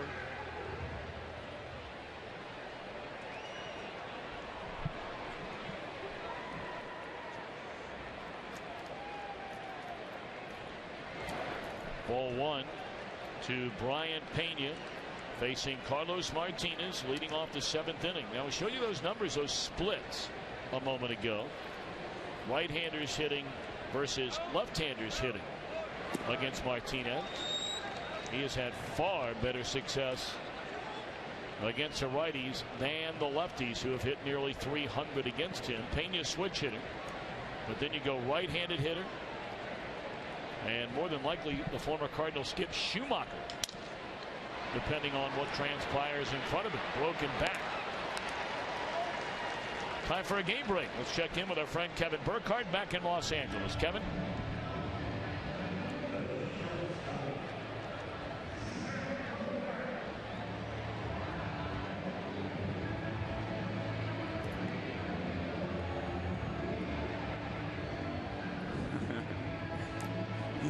He's right. Trout's one of my favorite players. I believe in him even when he scuffles for a minute. Thanks for that, Kevin. He is really exciting to watch. Yes, he is. And Martinez is really exciting to watch as well. One of the reasons he's so difficult for a right-handed hitter is because of the break on his slider. The ball oftentimes starts right at you and then ends up off the plate away. Cozart hooks one into left field. A one-out single. Tying run will come to the plate. And it will indeed be Schumacher, as we suspected, coming off the bench. All right, so how are you hanging in here tonight? Now, we were talking at the beginning of the game. For those of you that weren't with us, Gabe Kepler, you've seen him a lot on Fox Sports 1, but tonight in the booth for the first time. Tom, are you all right now? It's a beautiful night in Cincinnati. I'm watching baseball, and I get to sit next to you. What could be wrong with it? Believe my wife could play and tell you things wrong with that setup. But, you know, you look at this game so far. Here we are, another tight game between these two teams, getting late in the ball game now. Well, this is when you start to think about that heart racing a little bit. You remember what it was like as a player to get into a very close game and have your heart sort of beating out of your chest. And it makes me want to get back on the field, I'll tell you that, Tom. Schumacher did not like that call a little bit. Boy, he is not happy. I don't know. I'm not sure he has a reason to be upset there. That ball was a strike right at the knees. For Schumacher, so many excellent seasons in St. Louis. There's a guy who came up as an outfielder, went to work with Jose Oquendo, their outstanding infield instructor with the Cardinals. Has been there a long time, former player for the Cardinals, and they turned him into a second baseman, turned into a serviceable second baseman, and now he is a guy that can play anywhere. It's especially impressive. Just moving from center field to right field changes the angles of the game. So I can only imagine what it must be like for an outfielder to come in 40 or 50 steps and be that close to the action. And Schumacher, yet another of the Reds who's already been on the disabled list. He badly injured his shoulder during spring training out in Goodyear, Arizona, attempting to dive for a ball in a Cactus League game. They just got him back recently. We love the fact that Schumacher dives all over the place, sacrifices his body for his team. It's one of the reasons his teammates like playing with him so much. Spent last season with the Dodgers. And behind in the count, his team behind in the game.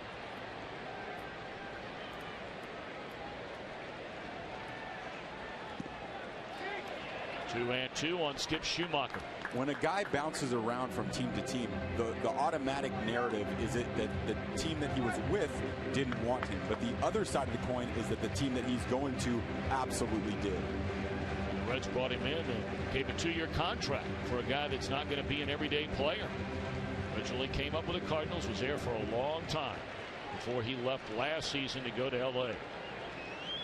Is a bit of a manager's dream, a guy that can play all over the diamond, pinch run, pinch hit, and if you need somebody to start in a spell for a couple of weeks, he's the guy. 3-2 the count now on Schumacher.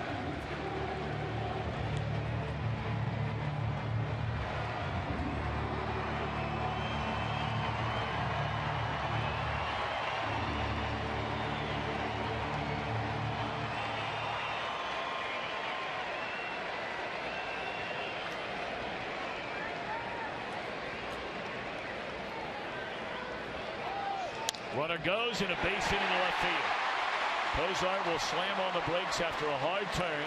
So Schumacher off the bench with a pinch single.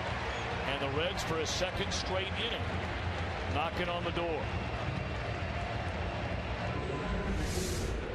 It's great he was able to find a hole here. You'd like to see Cozart standing on third base, but that ball was just hit a little bit too hard. You want to see him standing on third base with less than 2 outs, score a run here with a fly ball.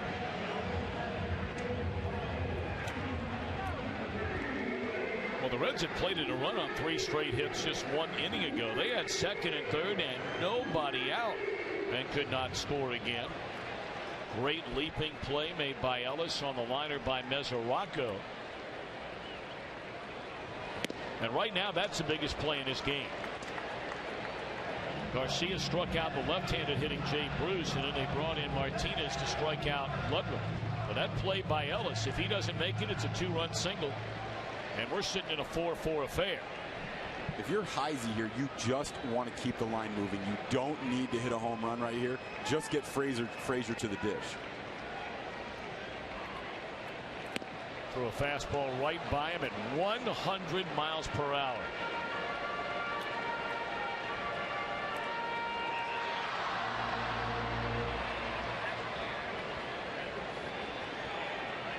It is amazing. Heisey, his only home run and all 6 of his runs batted in have come as a pinch hitter. And that is a startling number.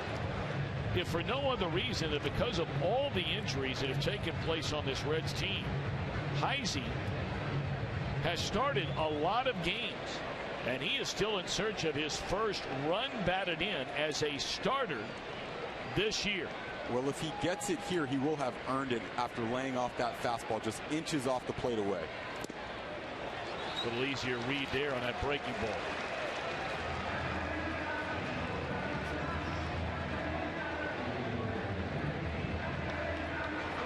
Randy Choate, the lefty. Seth Maness, the right-hander. And again, remember, no Segrist.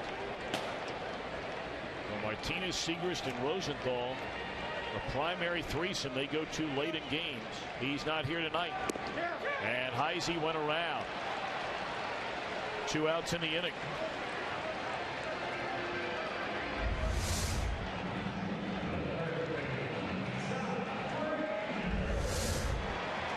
MLB Fan Cave back. Some of baseball's biggest stars scheduled to visit and appear in Fan Cave videos. Check out all the latest Cave happenings at MLBFanCave.com. This is a big at bat in this game. You've got the Reds' leading home run hitter, their leading run producer in Frazier, an extremely powerful and strong hitter in the plate. And most importantly, a confident hitter. One of the most important elements for a batter is his ability to step into the batter's box feeling good about himself. And he's had such an exquisite year that that's exactly how he's feeling right now. So this is indeed power v. power here. Martinez against Frazier. And they throw him a first pitch slider. 0-1. Gotta wonder how many fastballs Frazier might even see in this at bat. Look at those numbers for Frazier. 7th inning on. He has been money.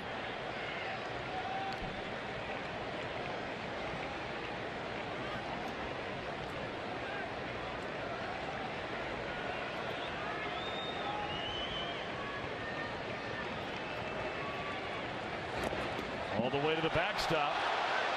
And both runners will advance. So now base hit, just a single can tie this game. We know how good Molina is at blocking balls in the dirt. This one was 98 miles an hour. He didn't have time to get to his knees, and he knew it.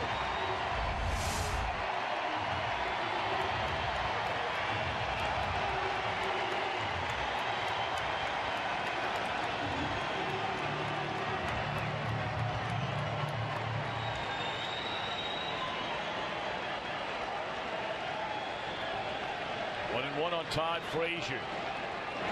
Slider away. Very tough pitch to lay off for a right-handed hitter. If you're looking dead red fastball and that comes out of his hand looking like such, that fastball, very difficult to lay off that slider.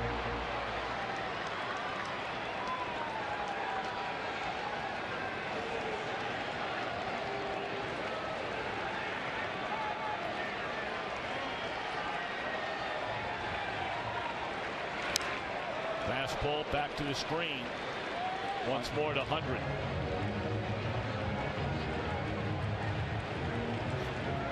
Like Frazier, a little upset with himself. That was a pitch he felt perhaps he could have handled. And I think he's right. He likes the ball down in the zone. That was a little bit below the zone, actually probably a ball. But he does drive that pitch well. So I can see why he would be upset with himself for missing it. Big pitch here at 2-2 on Frazier. Martinez ready. Struck him out on the fastball, and the inning is over. Foul tipped into the mid of Molina. And Martinez slams the door on a Reds threat for the 2nd straight inning. On our way to the 8th. 4-2. Cardinals in front. St. Louis, 2 runs, 8 hits for the Reds.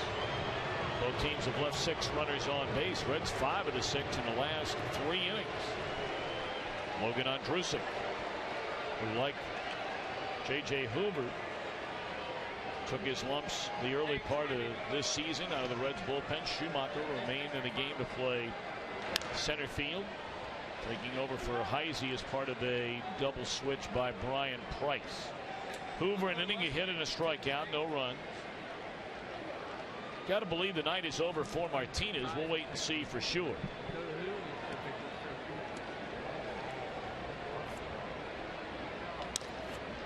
Back up through the middle, and you can't roll it out there any better than that for Molina, his second hit tonight.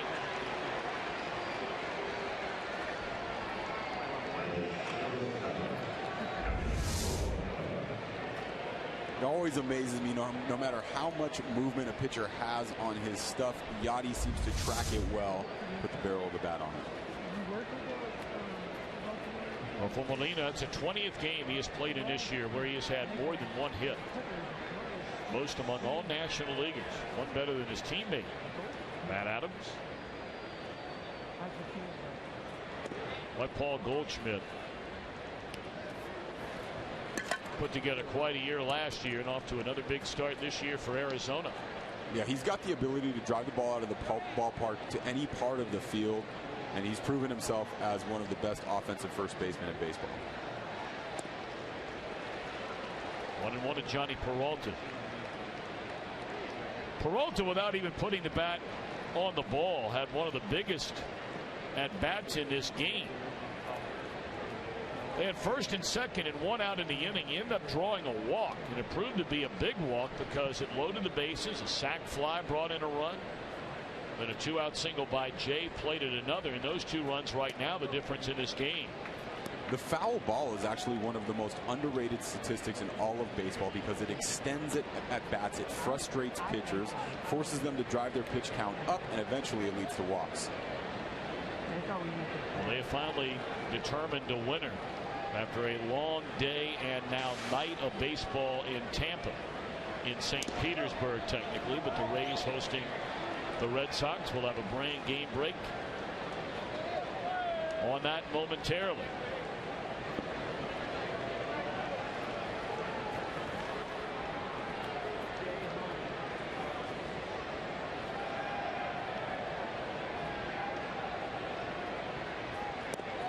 There's a huge hole open between first and second before that pitch. Let me interrupt you there, Gabe, real quick. Let's send it back to Kevin Burkhardt to bring us up to speed on the Rays and the Red Sox.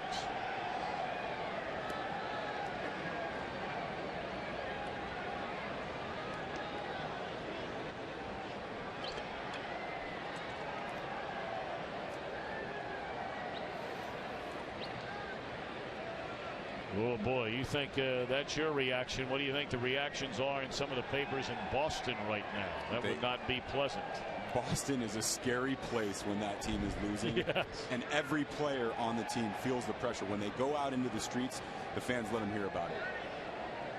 All right, 2-on, and now Ellis will be asked to put down a bunt, and Andrusik, after walking Peralta, misses ball one.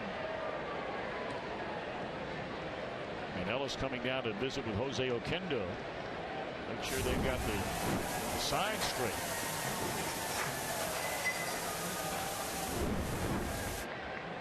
And as a hitter, I'd like to do that as well. Sometimes I thought I saw a sacrifice bunt sign, but I wanted to make sure, so I walked down the third base line. Doesn't hurt to have a little quick chat with the third base coach and make sure that we are on the same page. Ellis had 6 sacrifices last year playing for the Dodgers. And you don't have to bunt at anything if it's not a strike. And it is 2 balls and no strikes.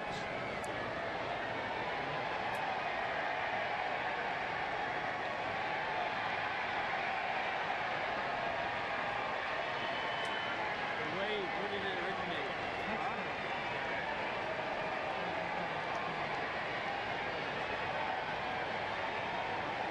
originate? 2-0 the count. 2-on, none out. But what a bunt by Ellis. And they just do throw him out. That's a good play by Mesoraco on an excellent bunt. A sacrifice officially for Ellis. And Ellis had the luxury of going for the base hit there because he was in that 2-0 count. If it's 1-1, you're just trying to get it down on the ground. But you can see here, he had the ability to put that ball right on the line. And the reason is because he was in a 2-0 count. Good job of getting that barrel out in front of the plate. The further back that barrel is, the more difficult it is to keep it fair. Get it out in front of the plate, the ball stays fair for you like it did right there for Ellis. Well, Mike Matheny has come out, and of course, you know, what has become pretty much routine now, where the managers are looking into their dugout while they're talking to the umpire, really just filling time, and they're waiting for their video replay man to let them know whether you should appeal it or leave it alone. And after watching that replay, they will leave it alone. Yeah, he was clearly out. Matheny's job right there is to position himself so his body can face his dugout. He's getting a signal. He got it immediately. The guy was out. Turned and walked back to the dugout. Well, Andrusik allows a couple of base runners. They're at second and third with one out. Sean Marshall just off the disabled list. Comes on from the bullpen. Reds. And off the disabled list just a couple of weeks ago. And there are some that feel like this veteran left-hander, who's been among the best left-handed setup men in the game for better than a handful of years, that right now still does not have the arm strength to get back into that kind of role for the Reds. And his numbers reflect that, Tom. His strikeout percentage is down significantly, and his walk percentage is up significantly this season. The Reds going to bring their infield in. Cardinals trying to add to a 4-2 lead here in the 8th inning. One out for John Jay, who's had a good night. And a breaking ball is in there, strike. Of course, that is a bread and butter weapon there for Marshall, is that devastating breaking ball. But the difference is in the fastball, way down. That arm strength, though, can come back at any moment. You never know when a pitcher gets fully healthy as it relates to their power from the ground up. So at any point, you might see that fastball velocity and that pop come back.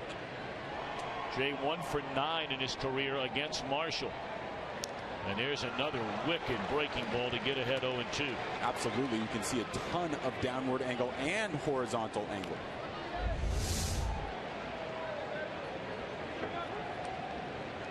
That one got the umpire on one bounce. Hopefully Vic Carapaz is all right. We'll feel that later. So now Jay chokes up on that bat right on top of the plate. I'd like to see Marshall go up and in with the fastball and get back down to that breaking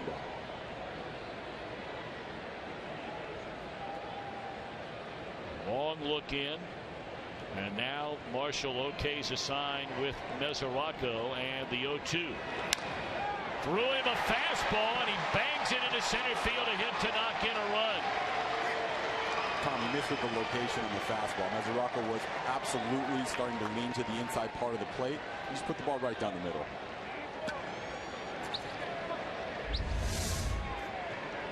See Mesoraco call for the ball inside. That ball just leaks right down the middle of the dish. Nice short compact swing by Jay. That is his second RBI on an 0-2 pitch in the game tonight. He has 3 hits, and he was an addition to the starting lineup about 10 minutes before this game started. Sometimes for a player, that's the best way to find out that you're in the lineup. You don't have any time to prepare, and you just allow your natural ability to take over. I would imagine if you're a Reds fan, and you made the point about, okay, you're gonna throw the fastball and you want it out of the strike zone, as Matt Adams will now bat for Martinez, and that one lined into center field. A base hit to knock in another run, and the Cardinals busting this thing wide open. It is a 6-2 game. So starting to ask you, if you're a Reds fan and you watch Marshall throw those breaking balls to Jay, you got to be wondering, what in the world are you doing throwing a fastball at all? The whole idea is to set up that breaking ball with the fastball. So you want to come in off the plate, so it's not even close, move Jay's feet, and then get right back to that devastating breaking ball that he threw a pitch earlier. Now your confidence is shot after giving up that line drive up the middle, and the curveball doesn't have the same spike to it. Well, the Cardinals hitting with runners in scoring position tonight. Something they have not done all year long, which they were so good at last year. They're 4 out of 7 tonight. Hitting with runners in scoring position ebbs and flows. Hitters who hit, if they have runners on base, eventually they will hit with runners in scoring position as well. They will go through some times where they have difficulty doing just that, and then it'll come back. 0-1 on Carpenter. Carpenter's starting to get locked back in right now, laying off pitches out of the zone and being ultra aggressive on fastballs in the strike zone.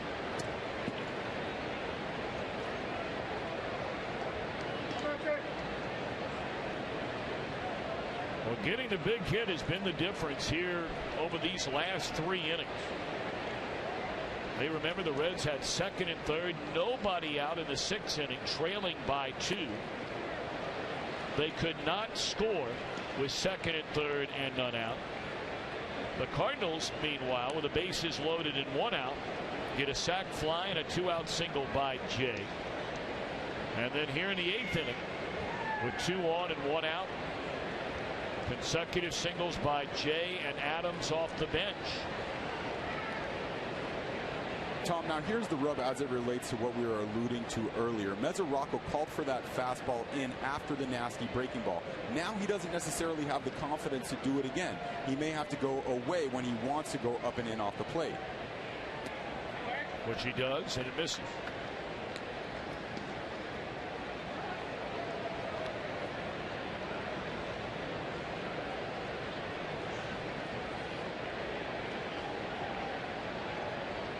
Carpenter remembers that check swing. He's telling himself right now, look for a fastball. Anything that has a wrinkle on it that starts middle is going to be off the plate away. If it starts at me and it's wrinkled, it's going to drop in for a strike.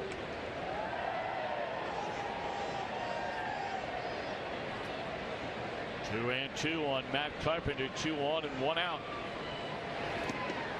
Breaking ball swung on and missed. And I can't help it. Or did he get a foul piece of that? Carpenter pleading his case.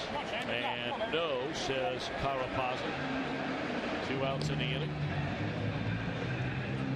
Well, the new season of Ultimate Fighter has begun. And it's not too late for you to get caught up on what critics are calling the best season yet. Don't miss an all-new Ultimate Fighter Wednesday, 10 Eastern on Fox Sports 1. Streaming live on Fox Sports Go.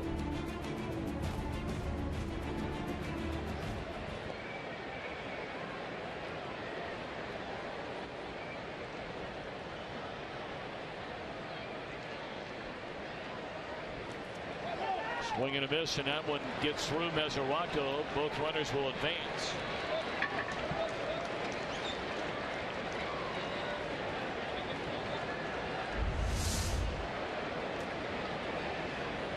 This is a ball that Mesoraco wants to drop to his knee with his glove turned the other way on the ground.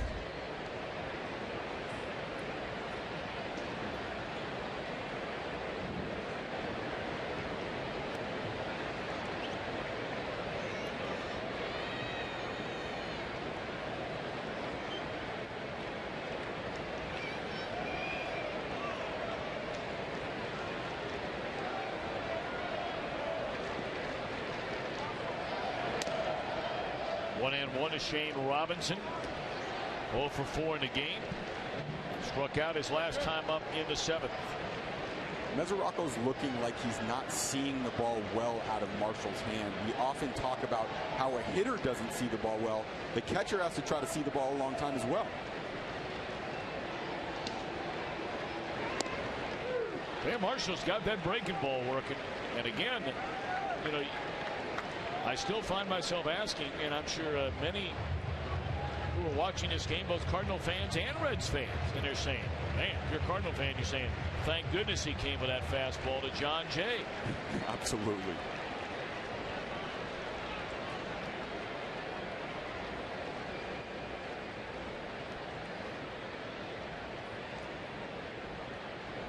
Because that is a wicked breaking ball. Tom, you're not kidding. It's absolutely dirty. But Marshall gives up the 2 he inherited from Andrusic. And a 4-run St. Louis lead. Downtown area here of Cincinnati. Most cities going through a terrible recession over the last 5-6 years. Man, this downtown, unlike many, has just taken off. Seth Maness will take over on the mound.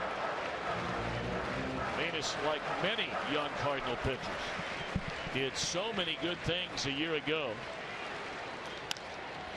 Brandon Phillips lifts one down the right field line and out of play. Reds bat here in the 8th inning, facing their largest deficit of the night, 4.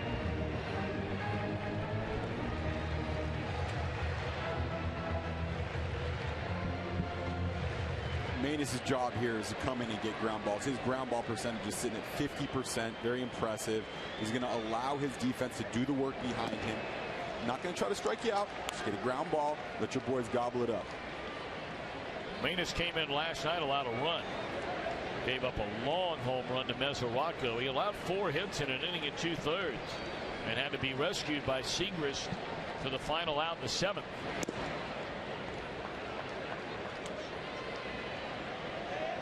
The reason he traditionally gets ground balls is a lot of downward angle on his sinker. Forces hitters to pound the ball into the ground. A dribbler foul. Of course, the Reds are trying to just get through this stretch until, for the first time it would be all year long, they get everybody back. They have another week on Votto on the disabled list when the Reds won 97 just 2 years ago. I mean, look at the numbers with Votto, but look at the numbers without Votto. And it wasn't like just, a couple of weeks on the DL. When a team loses Chu at the top of the lineup that gets on base an extraordinary clip, and then you lose Votto, who since 2011 has been the best in baseball at getting on base, better than Miguel Cabrera, it's a huge loss, and it takes its toll on an offense. There's a couple of Reds on a DL right there. Votto on the left, Jack Hanahan, a backup infielder on the right. Votto off to a very, very slow start this year. He's drawn a lot of walks, but of course, that is the hottest topic of debate. If not in all of baseball, I can assure you it is among fans with the Reds. And the dynamic of the sabermetrics argument, getting on base, not making outs, versus the old school argument, if you will, of the ability to drive in runs. And man, oh man, it is a seemingly endless topic of conversation all over baseball for the better part of a year and a half. Well, who cares about his .257 batting average if he's still getting on base this season at a 41% clip? Doesn't matter if you get there by dribbling a ball through the infield or by taking 6 or 7 pitches, wearing down the opposing pitcher and standing on first base. 1-2 to Mesoraco.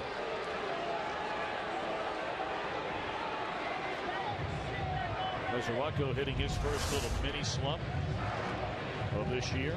Well, that's he thought a strike low, or not a strike, just low, period. 1-2 to Mesoraco.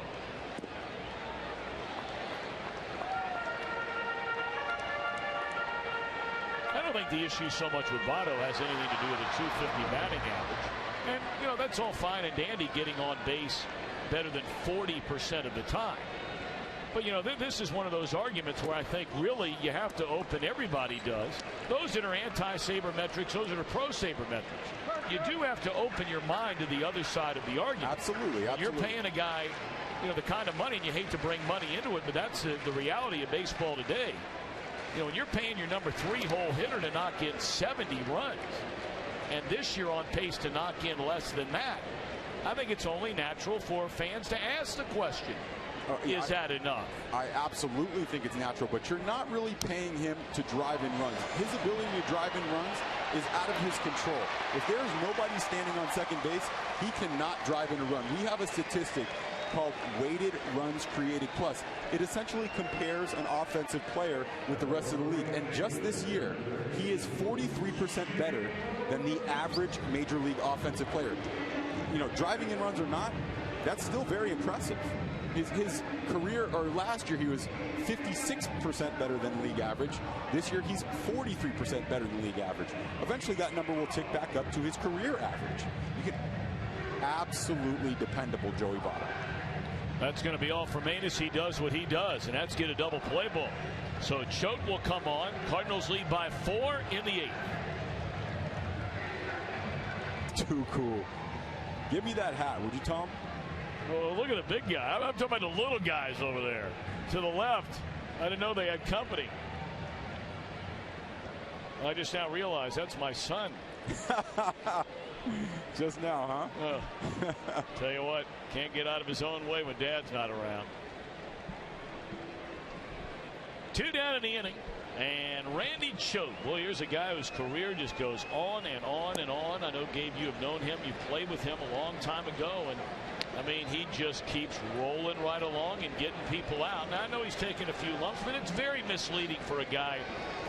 All it takes is really about 3 bad batters when you're a left-handed specialist and you have an ERA like that in 13 games. Tom, your job is to come in and get one hitter out. So if you get an extended look, you face a couple of right-handed hitters, they shoot you the other way, driving a couple of runs, your ERA is destroyed for a long period of time. It takes a long time to get back to normal.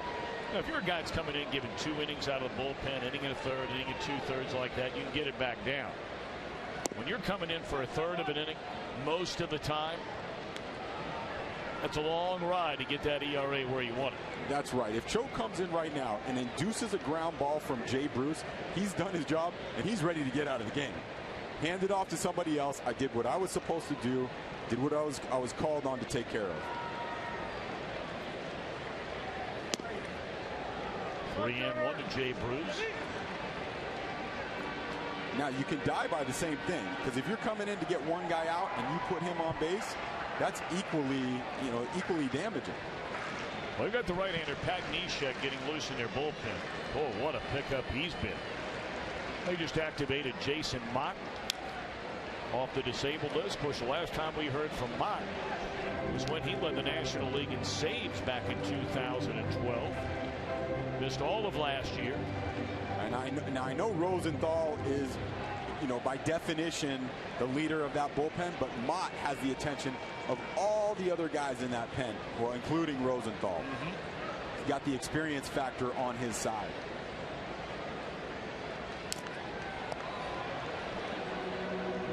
Three and 2 on Jay Bruce.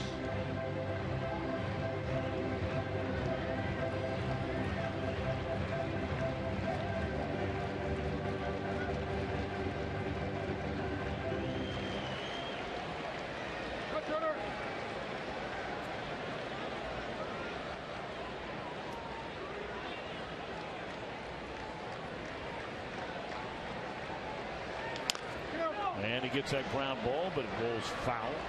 Still a full count on the Reds right fielder. Speaking of Mott, Choate told me he's one of the only guys that can mess with Molina and the little ducktail that he's got hanging out the back. That Mott will come up to him, pull on it, mess with him a little bit, and get a smile out of Yachty. Yeah, it doesn't sound like a real good idea. Yachty with the neck tie. He's a little scary. Oh, he is.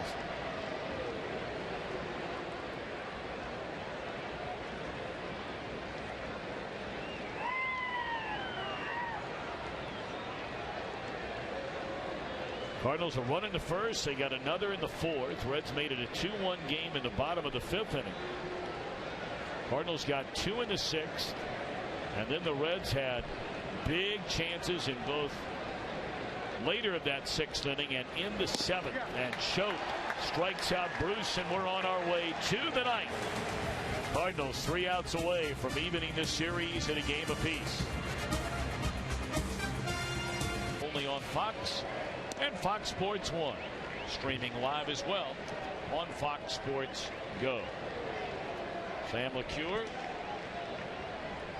very, very dependable reliever out of that Cincinnati bullpen, takes over with his team trailing by 4, top of the 9th inning, facing Matt Holliday. Holliday, a couple of hits tonight. Pardon me, Gabe. No problem. Interesting on LeCure, the batting average against is 191, but his strikeout rate is down and his walk rate is up this year, indicating that there might be a little bit of an adjustment, a regression back towards the norm for LeCure going forward.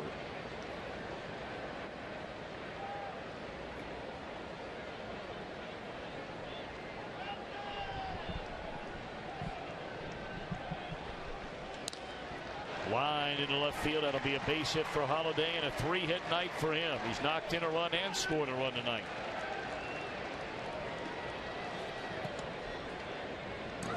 Of course, on this Memorial Day weekend, Fox Sports supports especially proud to recognize the Army's Gold Star Pen campaign that honors the families of fallen service members. To learn more, visit goldstarpens.org. Before the game, Leslie Rogers, a Vietnam veteran, threw the first pitch.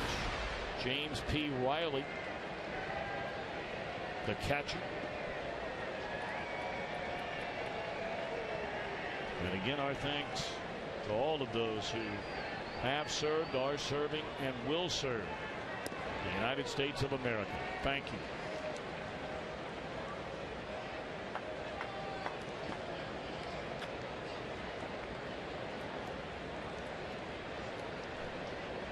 Tom, if you're looking for a reason why Allen Craig might be struggling a little bit more this year as it relates to his numbers, his line drive percentage is down from last year, and we know 75% of line drives turn into base hits. But he's not hitting the ball as hard. He's not hitting the ball as often on a line.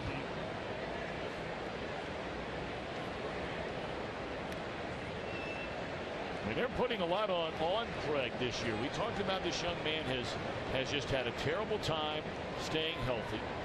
When he has been healthy, it's hard to imagine a more run-producing player this side of Miguel Cabrera than Allen Craig. Now think about this for a minute.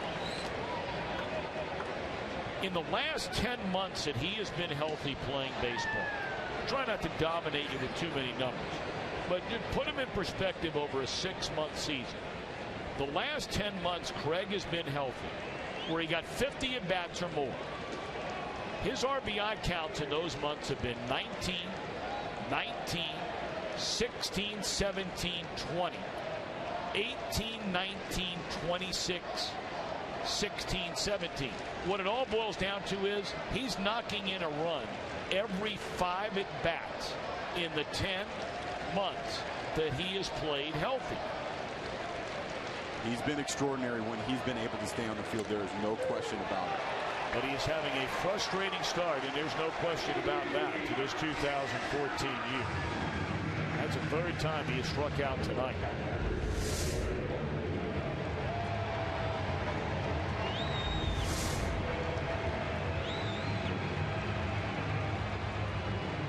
I mean, they let Carlos Beltran walk out the door. Of course, he signed a big deal with the Yankees.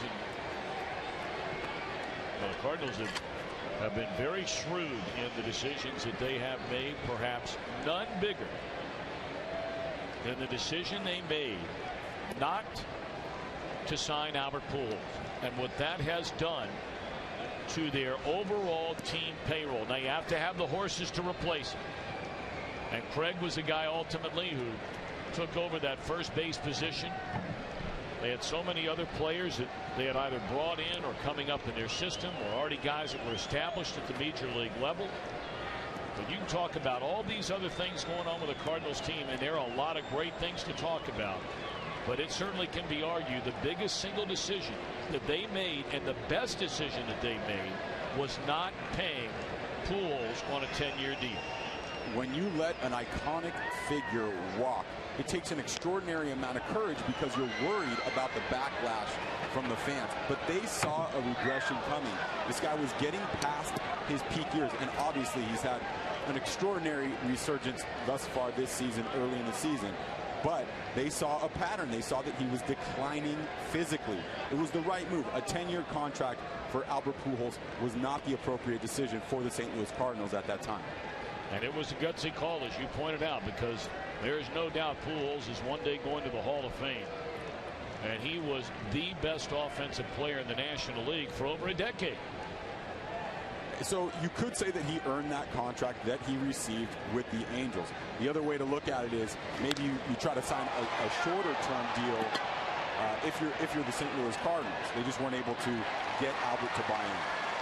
Fly ball to center field, and there are 2 away in the inning. And I don't want anybody to misunderstand what I'm saying. I'm not saying anything against Pujols. He was the best offensive player over an 8-9 year time frame, arguably in the history of Major League Baseball. And he's been so thus far this season as well.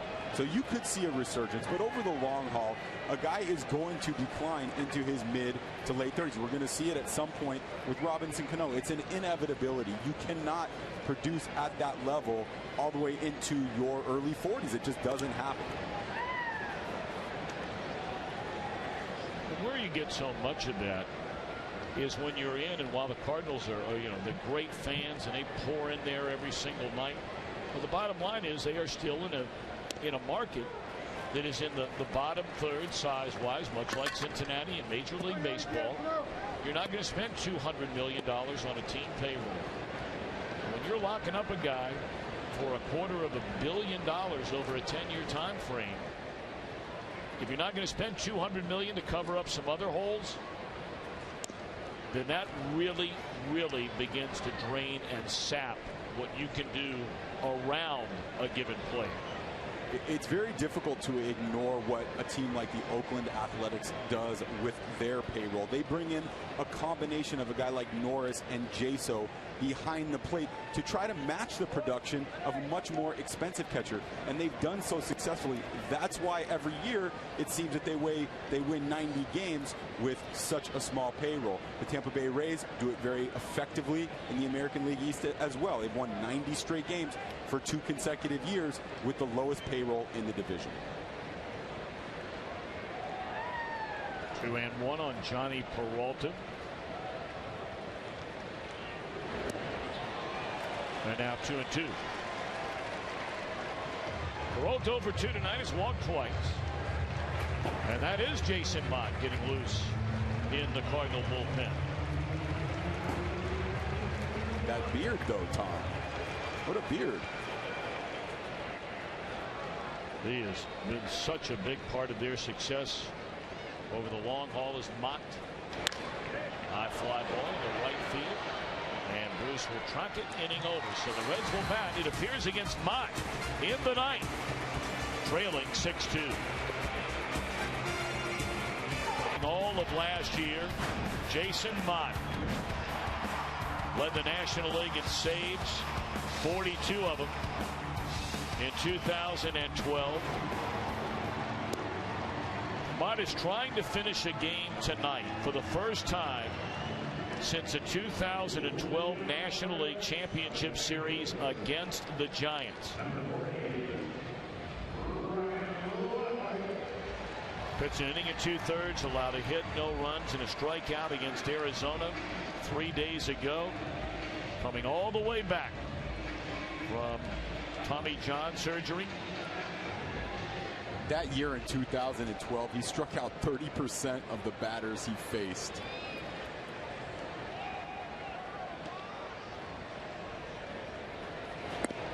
For a closer, the ability to miss bats is as important as any other factor.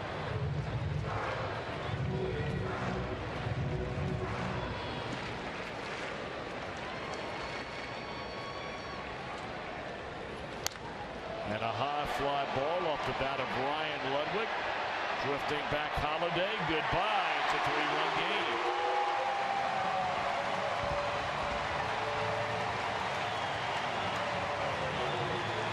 Well, you can rest assured that somewhere Trevor Rosenthal has just gotten up out of his chair in that Cardinal bullpen. And there he is already getting cranked up. Right in Ludwig's sweet spot. He likes the ball down. He likes to be able to drive that ball out of the ballpark from his knees. Quality swing.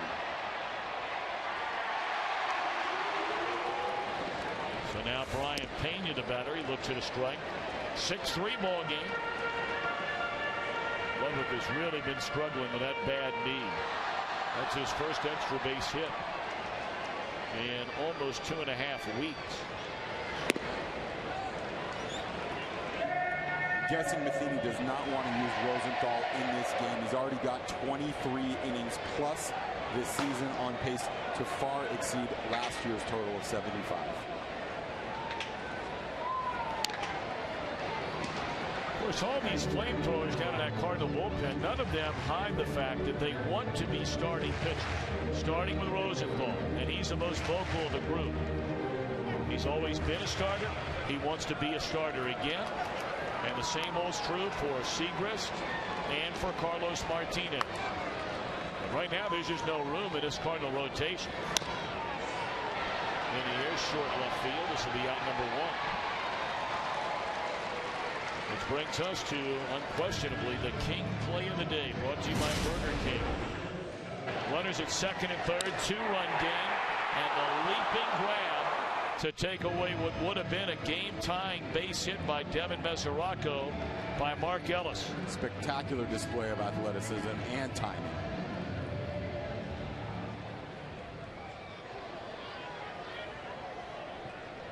What a play it was. Now one away for Cozart. Cozart hits in each of his last 2 at-bats. One that knocked in a run in the 5th. Jaime Garcia is 2 outs away from celebrating his first win in over a year. They shut him down after 9 starts last year.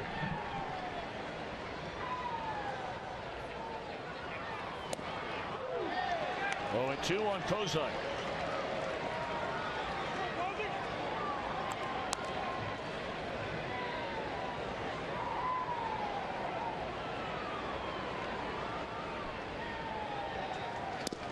And now an out away is Garcia from getting the win. And we look ahead to next week. Once more, it'll be a doubleheader. We start on Fox Sports 1, 3:30 Eastern. The Braves and the Marlins, top 2 teams in the NL East. And then baseball night in America. Some will see the Rays and Red Sox, others the Pirates and the Dodgers, beginning at 7 o'clock Eastern time. Tom, we talked a little bit earlier about Sean Marshall and him coming back with less than his perfect arm speed. Jason Mott, we talked about 2012, had an average fastball velocity of around 97, 98 miles an hour. You can see tonight he's pitching at 90, 91. Big, big difference. You have to make an adjustment if you're a closer and you come into a game like this.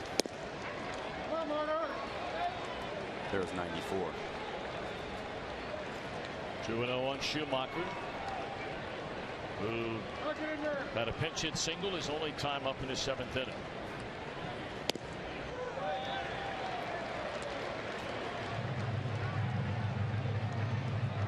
Well, I tell you what, just watching Mott, you'll drink a lot of decaf if you watch him long enough. Make you a little nervous just watching him twitch around out there. It's a hat, it's a beard, it's a... Not that their personalities are anything alike, but it reminds me a little bit of a former teammate, John Rocker, who used to twitch around a lot out there, grabbing at every part of his uniform. And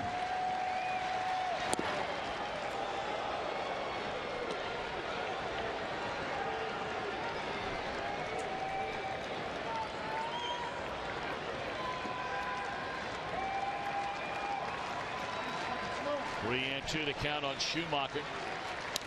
Swung on and fouled out of play. We thank our producer of tonight's game, Mr. Jeff Gowen, our director, Jim Lynch, our associate director, Eric Billigmeyer, broadcast associate, Alex Olson, our technical producer, Tom Lynch.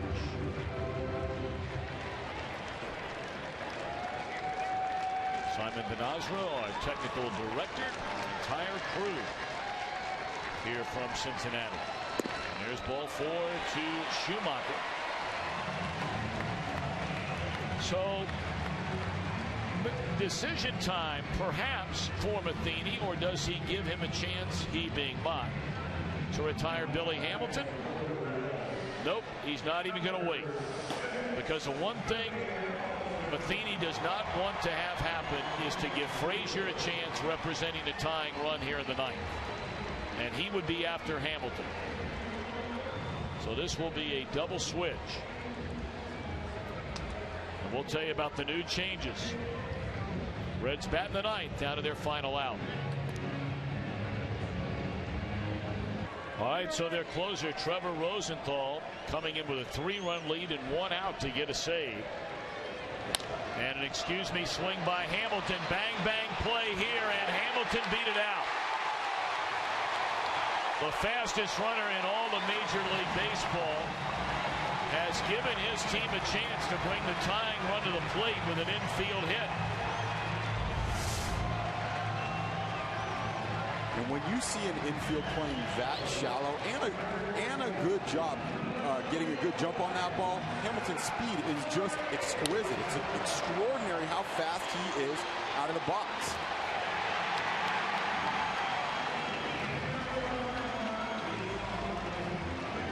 No debate about the call over there first, made by Adam Hamari. So now the Reds' leading run producer, leading home run hitter, will come to the plate carrying the tying run.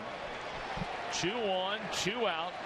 Rosenthal and Frazier in the 9th inning. Gives you an idea about the respect Rosenthal has for Frazier's fastball hitting ability. I mean, Rosenthal is a power pitcher. Absolutely. When you average 97-ish with your fastball and you start an opposing hitter off with a breaking ball and then back it up with another one, that tells me that he has a high level of respect for Frazier, like you mentioned, Tom.